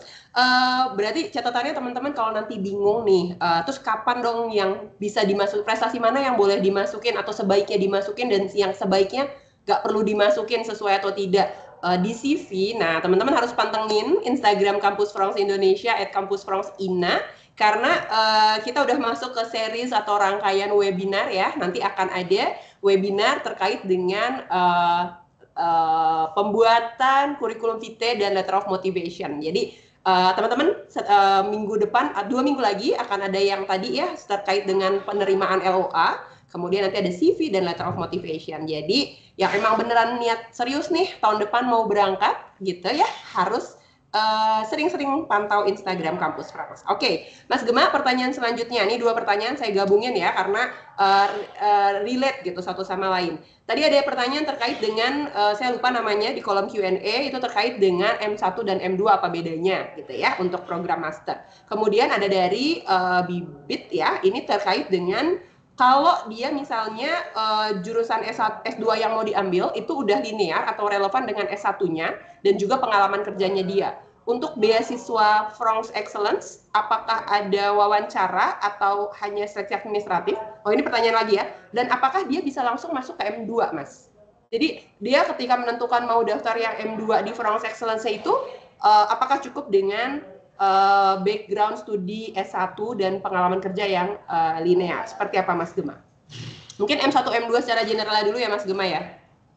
Oke, thank you Mbak Cinta dan thank you buat teman yang udah nanyain. Gini, di Prancis itu kita ada istilah namanya M1 dan M2 atau M1, M2. M1 itu maksudnya master tahun pertama dan M2 adalah master tahun kedua. Kenapa dipisah? Karena di Prancis itu tidak selalu dia integrated langsung gitu teman-teman ke M2-nya. Meskipun kadang ada jurusan-jurusan yang sama persis, tapi teman-teman itu kayak kuliahnya itu per tahun gitu. Jadi daftar dulu M1, nanti M1-nya sudah selesai, nilainya aman, lalu lompat ke M2. Lompat ke M2 tadi ada yang ganti fokus, ada yang fokusnya tetap sama. Itu biasanya nanti tergantung project studinya teman-teman masing-masing. Jadi di Prancis itu jurusan-jurusan master ada yang integrated langsung. Lalu kemudian ada juga yang M1 dan M2-nya dipisah, jadi nanti daftarnya kayak daftar 2 kali kayak gitu. Tapi di jurusan yang sama, di kampus yang sama, atau di universitas yang sama, tapi M2-nya teman-teman geser. Karena di beberapa kampus tuh ada yang M1-nya generalis banget, nanti M2 baru spesialisasi kayak gitu. Jadi M1 dan M2 itu sebenarnya intinya jurusan master, ada master tahun 1 dan master tahun 2. Itu perbedaannya. Lalu kemudian nih tadi yang bertanya terkait S2-nya sebenarnya udah linear dengan S1 dan pengalaman kerja. Ketika daftar beasiswa France Excellence, apakah ada interview? Ada. Jadi buat teman-teman yang daftar France Excellence, biasanya nanti kasarannya teman-teman daftar beasiswa sudah dengan bukti penerimaan. Kita seleksi secara administrasi, lalu kemudian wawancara, dan setelah wawancara barulah kemudian diumumkan siapa awardee-nya seperti itu. Jadi ada interview ya untuk beasiswa France Excellence. Pertanyaan yang terkait M2 tadi, apakah bisa langsung daftarnya ke M2 gitu? Atau misalnya tadi France Excellence kan tadi sempat saya singgung juga di presentasi, ada France Excellence yang khusus untuk M2 atau Master 2. Jadi buat teman-teman yang tertarik langsung ke Master 2, sebenarnya ada beasiswanya khusus untuk itu. Cuma yang jadi catatan adalah sebenarnya apakah teman-teman diterima di Perancis langsung di jenjang M2-nya. Itu. Jadi justru malah France Excellence itu kan karena intinya adalah beasiswa khusus yang sudah mendapatkan penerimaan kampus, teman-teman tuh harus benar-benar ini ya, kayak misalnya nih ketika pendaftaran master, teman-teman langsung ngincar M2. Kalau memang kampusnya menerima, teman-teman diterima sebagai kandidat M2, berarti silakan langsung daftar ke France Excellence juga nggak jadi masalah. Karena intinya France Excellence hanya akan menyeleksi orang-orang yang sudah punya bukti penerimaan kampus. Jadi mau langsung dari M1 dulu atau M2 dulu sebenarnya nggak jadi masalah. Selama memang ada bukti penerimaan kampus, teman-teman silahkan lengkapi persyaratan yang lain dan daftar ke beasiswa France Excellence. Kurang lebih kayak gitu. Iya, terima kasih Mas Gema, udah lengkap banget jawabannya. Ini kita agak sedikit ngebut sama pertanyaannya. Mas Gema, apakah beasiswa EIFL hanya untuk publik atau bisa untuk private university? Oke. Nah, untuk beasiswa dari pemerintah Prancis seperti EIFL ataupun France Excellence, pada dasarnya dia terbuka untuk public dan juga private universities. Tapi mungkin untuk EIFL teman-teman harus mengontak langsung ya bagian international office dari universitas yang dituju. Apakah memang mereka tergabung ke dalam perguruan tinggi yang menerima application EIFL gitu loh. Itu sebenarnya untuk EIFL dia lumayan spesifik ya teman-teman. Kalau EIFL itu teman-teman memang harus menghubungi pihak universitas, baik itu public atau private, dan menanyakan apakah universitas mereka menerima kandidat EIFL scholarship. Sedangkan untuk France Excellence yang dikelola di Indonesia itu dia terbuka untuk public dan private universities selama universitasnya memang direkognisi atau diakui oleh Kementerian Pendidikan Tinggi dan Riset Prancis. Nanti kalau misalnya universitas publik misalnya itu rata-rata sih udah ini ya, kayak Université Lyon, Lille, Paris Cité, Marseille dan segala macam. Misalnya universitas publik biasanya nggak akan jadi kendala. Tapi kalau misalnya universitas privé atau private universities, nanti teman-teman bisa berkonsultasi dengan tim kampus France untuk bisa di cross check apakah kampusnya itu diakui oleh Kementerian Pendidikan Tinggi dan Riset yang ada di Perancis. Seperti itu. Jadi selama dia diakui oleh Kementerian Pendidikan Tinggi dan Riset Perancis, teman-teman eligible untuk daftar ke France Excellence kayak gitu. Oke, baik. Berarti harus dicek lagi nih ya, kalau tadi Kak Gema sampaikan beasiswa EIFL ini agak treatmentnya berbeda atau khusus karena memang pendaftarnya atau dikelolanya langsung dengan kampus France Paris ya, di Perancis. Oke, kita lanjut Mas Gema untuk pertanyaan selanjutnya.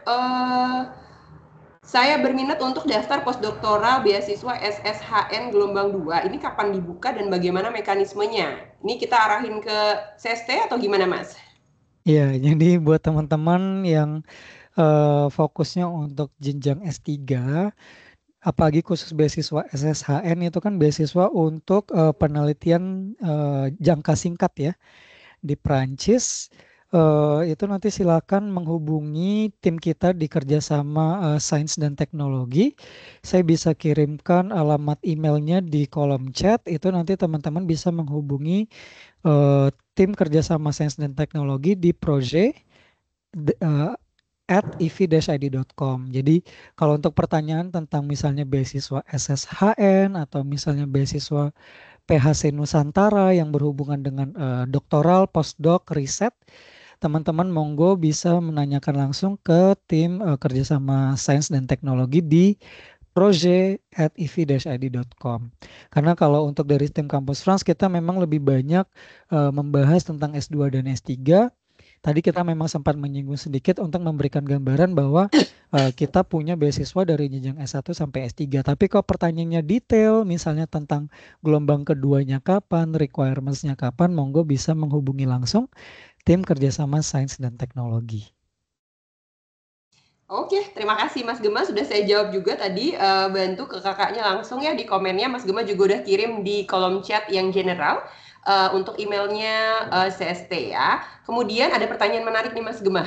Apakah bisa menggabungkan LPDP parsial untuk tuition dan beasiswa Kampus France untuk living cost? Gimana Mas Gema? Wah, ini sayangnya tidak bisa ya teman-teman. Sayang sekali ini nggak bisa karena regulasi terkait penggabungan beasiswa itu cukup ini ya, cukup homogen saya rasa di banyak konteks bahwa beasiswa itu tidak boleh digabung. Itu mungkin ada, saya kurang tahu juga, tapi jarang sekali ada kebijakan-kebijakan pemberi beasiswa yang membolehkan kombinasi dari institusi A dengan institusi B. Jadi misalnya tadi misalnya teman-teman kayak oh ya udah beasiswa parsial LPDP lalu juga pakai France Excellence. Itu kan pada dasarnya teman-teman berarti menerima beasiswa dari dua institusi yang berbeda. Nah, itu sayangnya nggak bisa di sisi Kedutaan Besar Perancis sudah ada klausul yang menyatakan bahwa teman-teman tidak bisa menggabungkan beasiswa France Excellence dengan pemberian beasiswa dari institusi lainnya, baik itu dari pemerintah Indonesia atau Uni Eropa dan lain sebagainya. Untuk teman-teman France Excellence biasanya sih bisa pakai ini ya, misalnya nih tuition fee-nya itu kalau mau dapat yang lebih murah, misalnya yang sekitar 5 juta per tahun misalnya. Nah, teman-teman bisa tuh coba cari-cari kampus-kampus Perancis yang menerapkan yang kita sebut sebagai exoneration partiel. Exoneration partiel itu adalah kebijakan dari universitas di Perancis yang memberikan harga khusus untuk international students sehingga tuition fee-nya itu sama kayak warga lokal yang ada di Perancis. Nah, kalau ini nanti teman-teman kalau menemukan kampus-kampus program studi yang menerapkan exoneration yang parsial, teman-teman biasanya tuition fee-nya cuma 5 jutaan per tahun. Jadi nanti living cost-nya tiket pesawatnya pakai France Excellence. Tapi untuk mengetahui kampus mana saja, program mana saja yang punya exoneration yang parsial, memang teman-teman harus melakukan risetnya sendiri.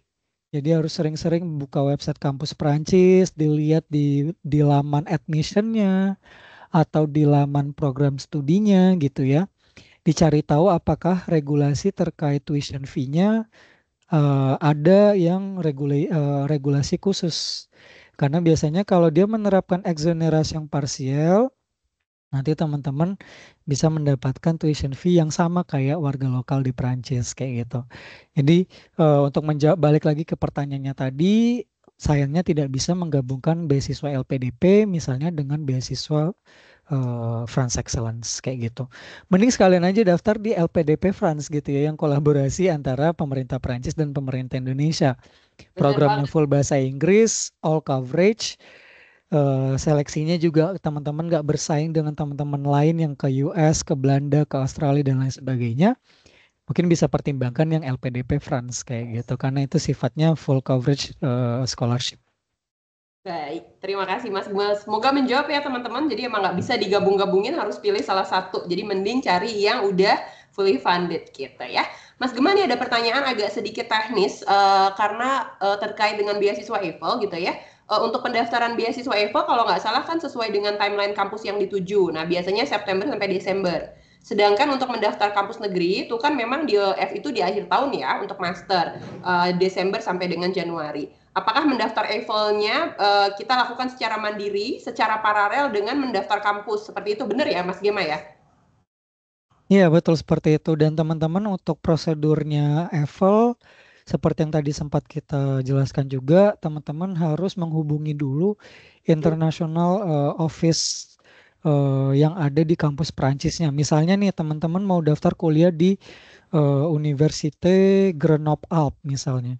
Di Grenoble-Alpes nanti teman-teman bisa cari tahu info alamat email dari pihak universitasnya.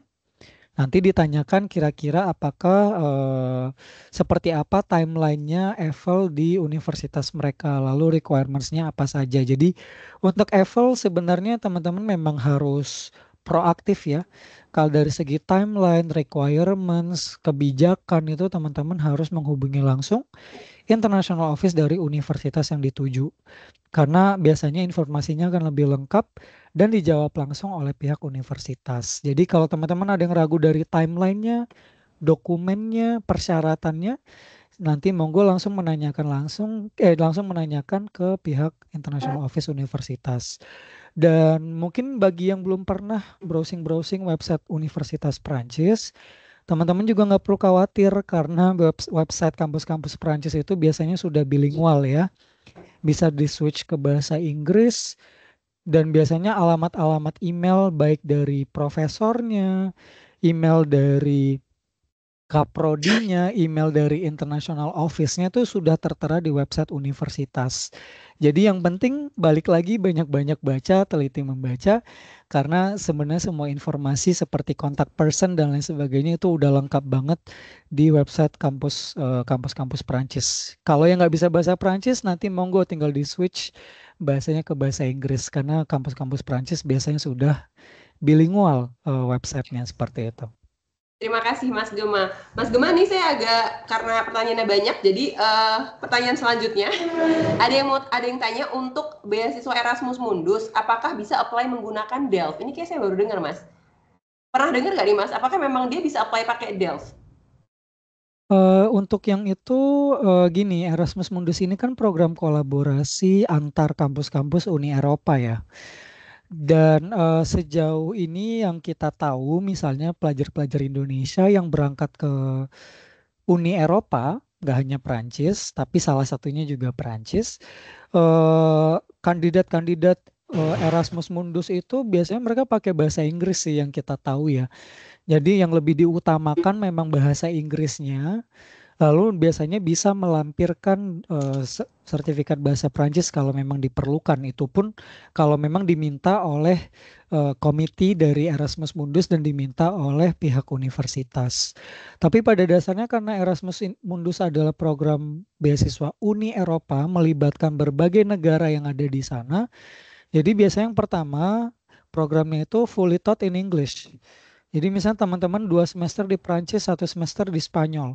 Karena ini program Erasmus Mundus biasanya programnya tuh conducted in English gitu loh. Jadi kalaupun misalnya ada diminta bahasa Prancis itu harus dicek langsung di requirements program studinya. Karena kalau teman-teman buka katalog Erasmus itu biasanya tuh yang muncul adalah memang program-program studi. Nanti begitu teman-teman klik akan kelihatan university host universitiesnya mana saja. Dan di situ juga akan kelihatan kayak requirements dan lain sebagainya. Jadi karena Erasmus Mundus ini adalah program kolaborasi antar negara di Uni Eropa, jadi bahasa Inggris yang lebih diutamakan sih sebenarnya gitu ya.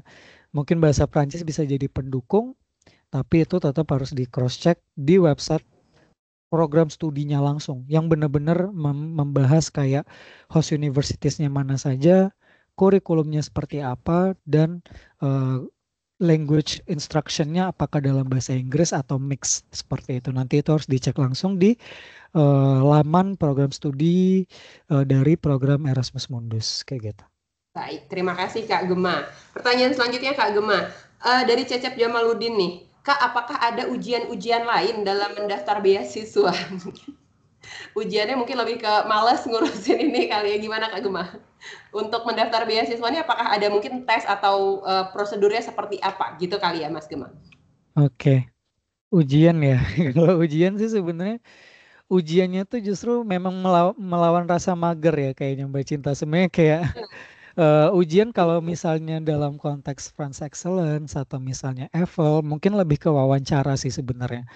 Wawancara, seleksi dokumen, wawancara udah dia nggak ada semacam apa namanya ujian tertulis itu pun mungkin bakal spesifik banget kalaupun ada tapi France Excellence itu udah pasti nggak ada tertulis. Untuk EFL itu balik lagi ke kebijakan masing-masing kampus. Lalu kemudian kalau LPDP kalau teman-teman yang belum punya LOA, biasanya kan memang harus mengikuti seleksi apa namanya tuh yang aduh, seleksi bakat skolastik itu. Seleksi bakat skolastik biasanya nanti teman-teman itu ada tes tertulis. Kalau misalnya ikut LPDP France atau LPDP reguler atau mungkin LPDP PNS TNI Polri dan lain sebagainya, biasa kalau LPDP akan ada tes tertulis bagi teman-teman yang belum punya LOA. Tapi bagi teman-teman yang sudah punya LOA, biasanya nanti langsung skip ke seleksi substansi atau ke seleksi wawancara. Seperti itu. Jadi untuk ujian kayak ini mungkin maksudnya ujian tertulis kali ya. Jadi kalau ujian Iya, tertulis betul. Tesnya Kak. teman-teman paling sih yang sejauh ini yang kita tahu tuh kayak LPDP sih. LPDP pun dengan catatan bagi yang belum punya LOA. Kalau sudah punya LOA, biasanya teman-teman langsung lompat ke seleksi substansi atau wawancara. Seperti itu. Baik, thank you Kak Gemma. Kak Gemma, ada pertanyaan yang spesifik dari Putri nih. Kak, saya jurusan arsitektur. Sekiranya kampus apa aja di Prancis yang sesuai untuk jurusan tersebut? Dan beasiswanya apakah ada dari LPDP atau dan Erasmus saja gitu untuk arsitektur Kak Gemma? Oke, untuk arsitektur sebenarnya konteksnya cukup unik ya teman-teman kalau di Prancis. Jadi mungkin bagi teman-teman yang belum tahu, kampus-kampus di Prancis itu ada kategori perguruan tinggi yang khusus untuk arsitektur. Jadi mungkin kasarannya gini, kalau di Indonesia kan arsitektur itu di bawah universitas ya. Jadi di bawah universitas generalis maksud saya. Jadi misalnya teman-teman kalau kuliah di misalnya di UI atau di Unpad atau di mana gitu misalnya kan pasti ada kayak jurusan arsitektur. Nah, kalau di Perancis itu ada sekitar 21 perguruan tinggi arsitektur. Jadi arsitektur itu perguruan tingginya spesifik di Perancis. Jadi dia dikenal dengan sebutan ENSA. Ini teman-teman bisa coba browsing di internet nantinya ENSA. Itu adalah sekolah atau perguruan tinggi Prancis yang khusus untuk bidang arsitektur. Jadi kalau nyari arsitektur tuh bener-bener cuma ada ENSA, tapi nanti ENSA-nya ada ENSA di kota ini, di kota ini, di kota itu. Jadi ENSA tuh ada 21 tersebar di seluruh Prancis kayak gitu. Nah, nanti untuk beasiswanya juga memang harus dicek sih dengan apa namanya pihak universitinya ya atau pihak universitasnya karena pada dasarnya ENSA itu kan berada di bawah Kementerian Kebudayaan ya kalau saya nggak salah ingat. Nah, nanti mungkin perlu di cross check lagi. Tapi ENSA itu dia tidak yang 100% di bawah Kementerian Pendidikan Tinggi atau malah dia 100% di luar Kementerian Pendidikan Tinggi itu saya sempat lupa di situ. Tapi ENSA itu teman-teman kalau mau cari tahu beasiswanya memang kita sarankan untuk menghubungi pihak ENSA yang teman-teman tuju. Misalnya ada salah satu ENSA yaitu ENSA Paris La Villette. Dia bekerja sama dengan salah satu perguruan tinggi di Semarang misalnya. Nah itu ENSA Paris itu biasanya teman-teman harus cross check dulu dengan mereka apakah mereka punya program beasiswa dan beasiswanya seperti apa gitu. Jadi untuk konteks arsitektur memang cukup unik sih kayak karena kampus-kampus di Prancis itu dia tidak di bawah universitas tapi memang ada perguruan tinggi khusus arsitektur dan jumlahnya 21 di seluruh Prancis kayak gitu. Oke, terima kasih Mas Gema. Mungkin untuk kakak yang tadi bertanya tentang arsitektur gitu ya, boleh banget kami undang untuk menghubungi penanggung jawab Kampus France di kota yang terdekat dengan domisili kakak gitu ya. Jadi nanti untuk teman-teman yang mau konsultasi lanjutan terkait dengan orientasi studi, pendaftaran dan lain-lainnya ya, boleh setelah ini langsung kontak Kampus France Indonesia di kota-kota yang dekat dengan domisili teman-teman. Oke, Kak Gema, karena waktunya udah sebenarnya habis nih, saya ada pertanyaan sedikit. Untuk gelar D4 bisa direkognisi setara dengan S1 untuk mendaftar ke S2. Betul ya Mas Gema ya? Bisa ya? Yes, betul. Oke, kemudian tadi tuh saya ada pertanyaan sebentar. Oke, nih Mas Gema nih. Saya juga mau nanya sebenarnya, Mas Gema, perkiraan kapan nih Mas Gema bisa di-spill list jurusan yang eligible untuk LPDP France Master 2026? Apa bisa diasumsikan kalau list dan kampus dan jurusannya masih sama persis dengan 2025? Oke, saya juga nungguin Mas Gema buat di-spill Oke. teman-teman. Jadi untuk LPDP France itu list officialnya benar-benar baru bakal keluar di hari pertamanya ya teman-teman.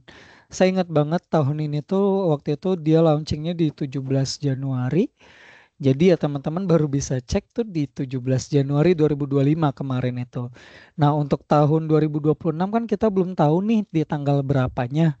Tapi biasanya memang teman-teman itu baru bisa tahu list eligible universities dan eligible programs-nya itu di hari H ketika programnya launching seperti itu. Jadi apakah berubah? Kita sih berharap berubahnya dalam konteks bertambah ya. Karena dari tahun pertama, tahun lalu sama tahun ini kan kenaikannya signifikan. Untuk tahun depan kita juga berharap semoga ada penambahan. Tapi kita tentunya perlu berdiskusi dengan pihak LPDP menyesuaikan dengan kebutuhan dan bidang prioritas yang diutamakan pemerintah Indonesia dan disinkronkan dengan bidang prioritas pemerintah Prancis. Jadi kita sebenarnya sih harapan besarnya nambah gitu ya, harapan besarnya nambah, lalu kemudian akan lebih diverse juga. Karena mungkin beberapa teman-teman waktu itu ada sempat yang menyinggung kok kayaknya lebih banyak saintek ya daripada soshumnya gitu misalnya.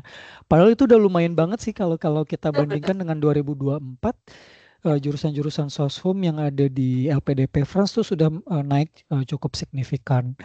Jadi kita memang strateginya sih sebenarnya untuk tahun berikutnya kita berharap bisa lebih diverse dan lebih terbuka peluangnya bagi teman-teman dari berbagai program studi dan pengalaman kerja yang lintas sektor seperti itu. Itu sih kurang lebih sama mungkin yang tadi balik lagi yang tentang ENSA. ENSA itu sebenarnya dia di bawah Kementerian Pendidikan Tinggi dan Riset dan Kementerian Kebudayaan. Jadi ENSA tuh punya konsep yang unik sebenarnya di Prancis dan nggak sama di Indonesia karena dia berada di bawah di bawah Kementerian Kebudayaan dan Kementerian Pendidikan Tinggi dan Riset gitu. Jadi kalaupun bisa daftar ke France Excellence misalnya nanti perlu ada penyesuaian juga, kita lihat kira-kira profilnya seperti apa dan apakah bidang ini bisa diprioritaskan nantinya di dalam proses seleksi. Karena proses seleksi beasiswa itu sangat kompleks ya teman-teman. Di situ ada mungkin profil teman-teman, lalu kemudian GPA, pengalaman kerja, pengalaman prestasi, bidang-bidang prioritas. Jadi sangat kompleks dan dia tidak hanya didasari hanya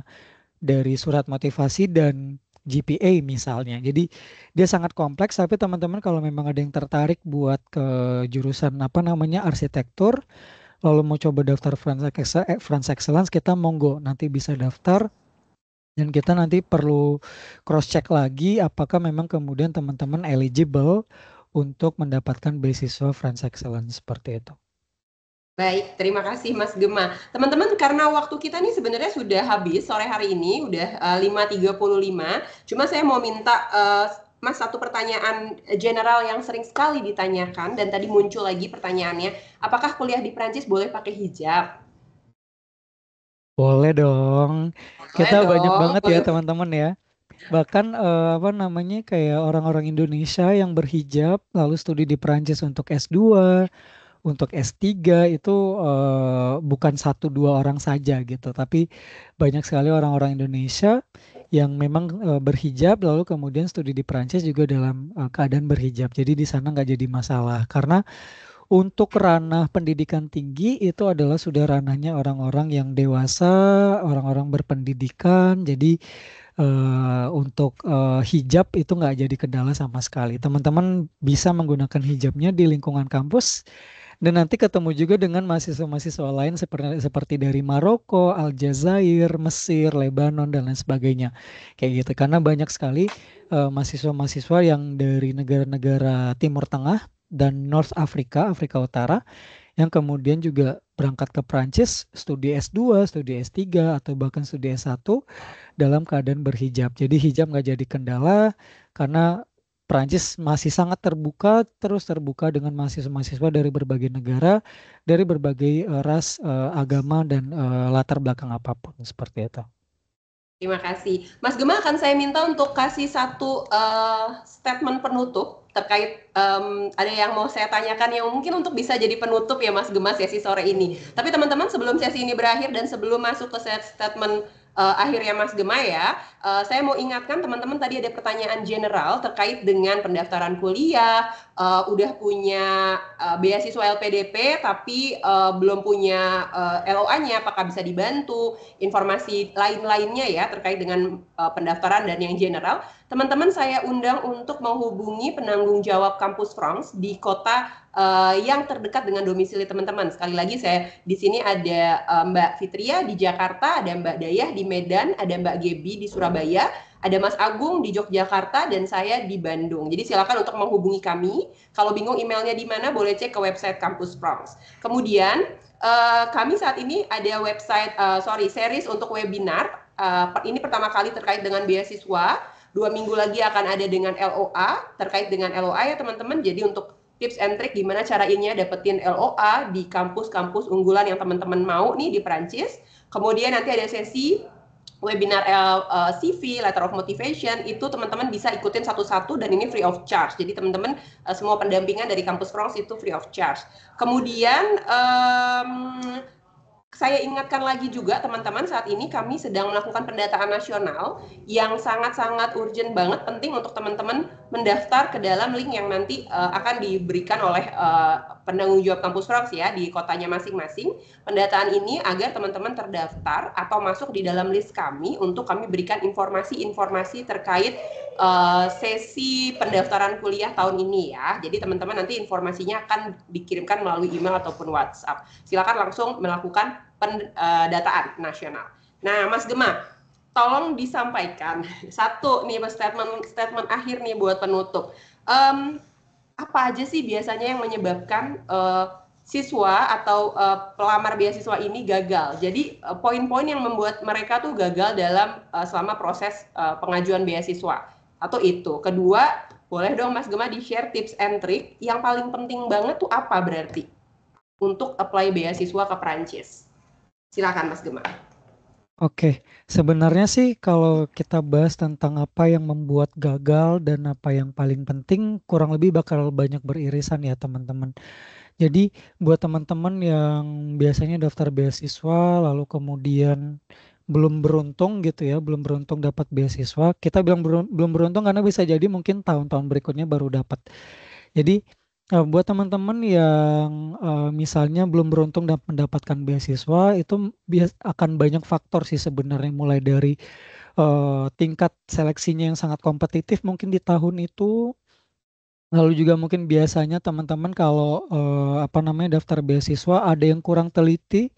Saya suka banget sebenarnya bahas teliti-teliti ini karena teman-teman tuh bisa jadi gagalnya gara-gara nggak teliti gitu loh. Jadi misalnya salah upload dokumen, salah ngisi formulir, misalnya yang ditanya apa teman-teman malah jawabnya yang lain gitu. Jadi salah ngisi formulir, salah upload dokumen, lalu kemudian teman-teman nggak membaca requirements-nya dengan jelas. Misalnya teman-teman ternyata nggak eligible tapi daftar-daftar aja, lalu kemudian tertolak dan bingung kenapa saya nggak keterima gitu kan. Jadi ada banyak sekali faktor di situ. Lalu kemudian kalau misalnya di sesi wawancara gitu misalnya, di wawancara mungkin yang jadi Yang jadi isu biasanya adalah ketika teman-teman itu tidak benar-benar mengerti yang teman-teman rencanakan.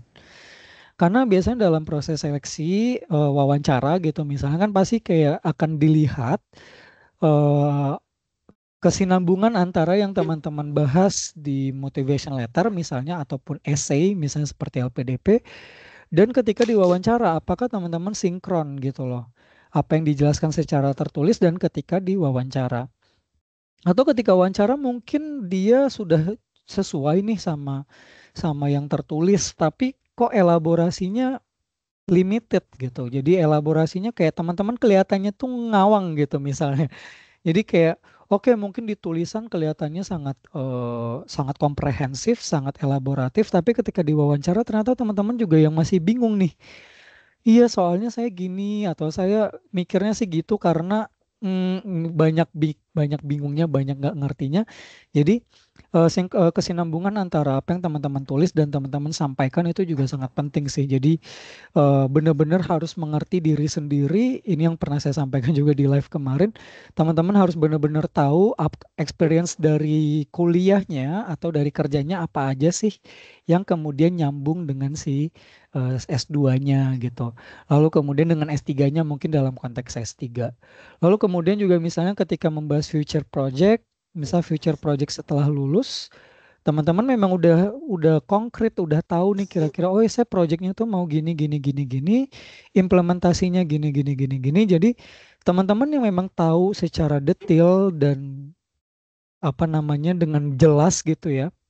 Ketika diwawancara pun teman-teman juga pede, teman-teman tahu kronologisnya, implementasinya seperti apa. Orang-orang yang memang tahu persis yang dia lakukan, tahu persis yang dia rencanakan itu biasanya punya potensi yang lebih besar untuk mendapatkan beasiswa. Jadi jangan sampai hanya di tulisan saja kelihatannya komprehensif, kelihatannya detail, tapi apa namanya ternyata ketika diwawancara juga masih banyak bingungnya. Jangan sampai seperti itu. Dan yang terakhir teman-teman yang apa namanya ketika mendaftar beasiswa itu juga jangan sampai apa namanya nggak tahu yang mau dipelajari. Ini tuh soalnya lumayan ini juga ya. Kadang-kadang orang-orang tuh milih jurusan, kadang ada yang asal pilih atau gara-gara oh jurusannya kayaknya masih nyambung deh, masih sama deh. Akhirnya milih jurusan itu tanpa mempelajari benar-benar kurikulumnya gitu. Jadi itu juga jadi catatan penting sebelum kuliah ke Prancis, sebelum kuliah ke luar negeri, dibaca benar-benar kurikulumnya, dicari benang merahnya apakah benar-benar nyambung atau enggak dengan apa yang selama ini sudah teman-teman pelajari. Jadi jangan sampai waktu kuliah di Prancis, teman-teman ternyata menemukan bahwa oh ini tuh nggak seperti yang saya pelajari waktu S1 atau ini nggak seperti yang saya kenal waktu saya kerja. Bisa jadi teman-teman nggak teliti saat membaca kurikulumnya gitu loh. Jadi jangan sampai kuliah di Perancis lalu kemudian salah pilih jurusan. Karena kalau salah pilih jurusannya ke Perancis sih udah jauh banget nih ya. Kayak jadi teman-teman harus benar-benar teliti dalam membaca, dalam memahami kurikulum yang ditawarkan oleh pihak universitas. Karena kalau udah nyampe Perancis ternyata salah pilih jurusan dan ngulang lagi itu akan sangat kompleks dan tentunya itu bukan sesuatu yang teman-teman inginkan gitu ya. Itu sih kurang lebih tentang apa namanya yang paling penting dan harus dihindari. Sama yang paling penting satu lagi terakhir gini sih, kalau misalnya teman-teman nggak dapat nih beasiswanya tahun ini. Kalau misalnya nggak dapat beasiswa tahun ini, yang penting dievaluasi kira-kira mungkin dengan teman-teman sesama pendaftar beasiswa atau mungkin teman-teman yang udah berangkat, kira-kira kemarin yang miss apa ya. Jadi terus evaluasi diri. Dan bisa jadi mungkin ternyata tahun depannya nih kesempatan bagi teman-teman buat berangkat ke Prancis kayak gitu. Jadi kalau misalnya ada kegagalan, nggak perlu minder, nggak perlu khawatir, nggak perlu ngerasa aduh saya memang kayak nggak bisa deh dapat beasiswa. Jangan langsung mikir ke situ dulu, karena bisa jadi memang chance atau kesempatan buat teman-teman di tahun setelahnya seperti itu. Karena mungkin semuanya udah pada tahu juga ya, kadang-kadang ada kayak semacam talk show atau mungkin kayak webinar dengan orang-orang yang mungkin udah daftar beasiswa 7 kali, 6 kali, 5 kali, entah itu apapun beasiswanya sih sebenarnya. Tapi cerita-cerita seperti ini memang adalah semacam refleksi bahwa kalau teman-teman nggak diterima di beasiswa tahun ini, ya nggak apa-apa. Mungkin ada banyak faktor yang memang mempengaruhi itu. Kalau teman-teman udah persiapkan dengan baik dan masih belum berhasil, mungkin chance-nya nanti ada di kesempatan yang lain. Atau mungkin misalnya nggak lolos France Excellence tahun ini, bisa jadi ternyata ntar dapat beasiswa EVAL tahun depan gitu kan. Atau nggak dapat LPDP France tahun ini, dapatnya malah LPDP France tahun depan atau France Excellence tahun depan kayak gitu. Jadi yang penting tetap semangat, terus evaluasi diri, persiapkan semuanya dengan matang. Jadi dari sisi dokumen, dari sisi wawancara, teman-teman terlihat sudah mengerti 100% yang dipahami, mengerti 100% apa yang direncanakan, dan realistis dalam implementasinya. Karena contoh yang terakhir banget sebelum penutup, misalnya teman-teman bilang saya ingin meningkatkan perekonomian Indonesia sebesar 10% tahun depan. Tapi di realisasinya teman-teman juga ngawang juga nih. Saya akan masuk ke dalam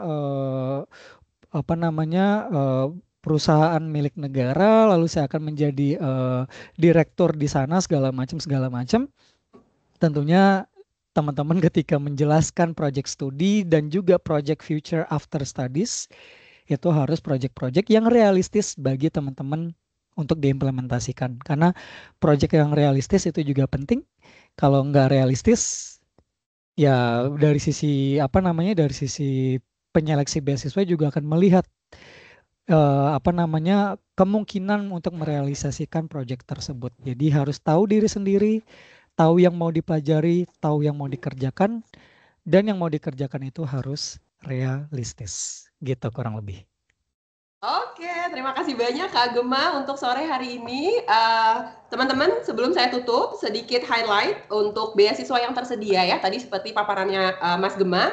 Ini mohon maaf kalau sinyal saya agak error karena di Bandung udah geluduk-geluduk mau hujan deras ya. Dan sebelum kita akhiri sesi sore hari ini, beasiswa yang tersedia teman-teman ada dari pemerintah Prancis, ada France Excellence EVAL gitu ya untuk S1, S2, S3.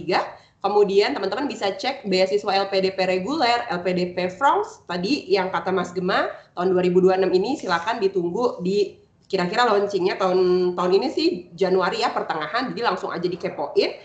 Kemudian untuk siswa teman-teman S1 boleh udah mulai lihat ke beasiswa Garuda, coba dibaca informasinya dan dipelajarin gitu ya. Kemudian PR dari Mas Gema banget selain tadi ya tips and tricksnya adalah rajin baca dan teliti untuk baca.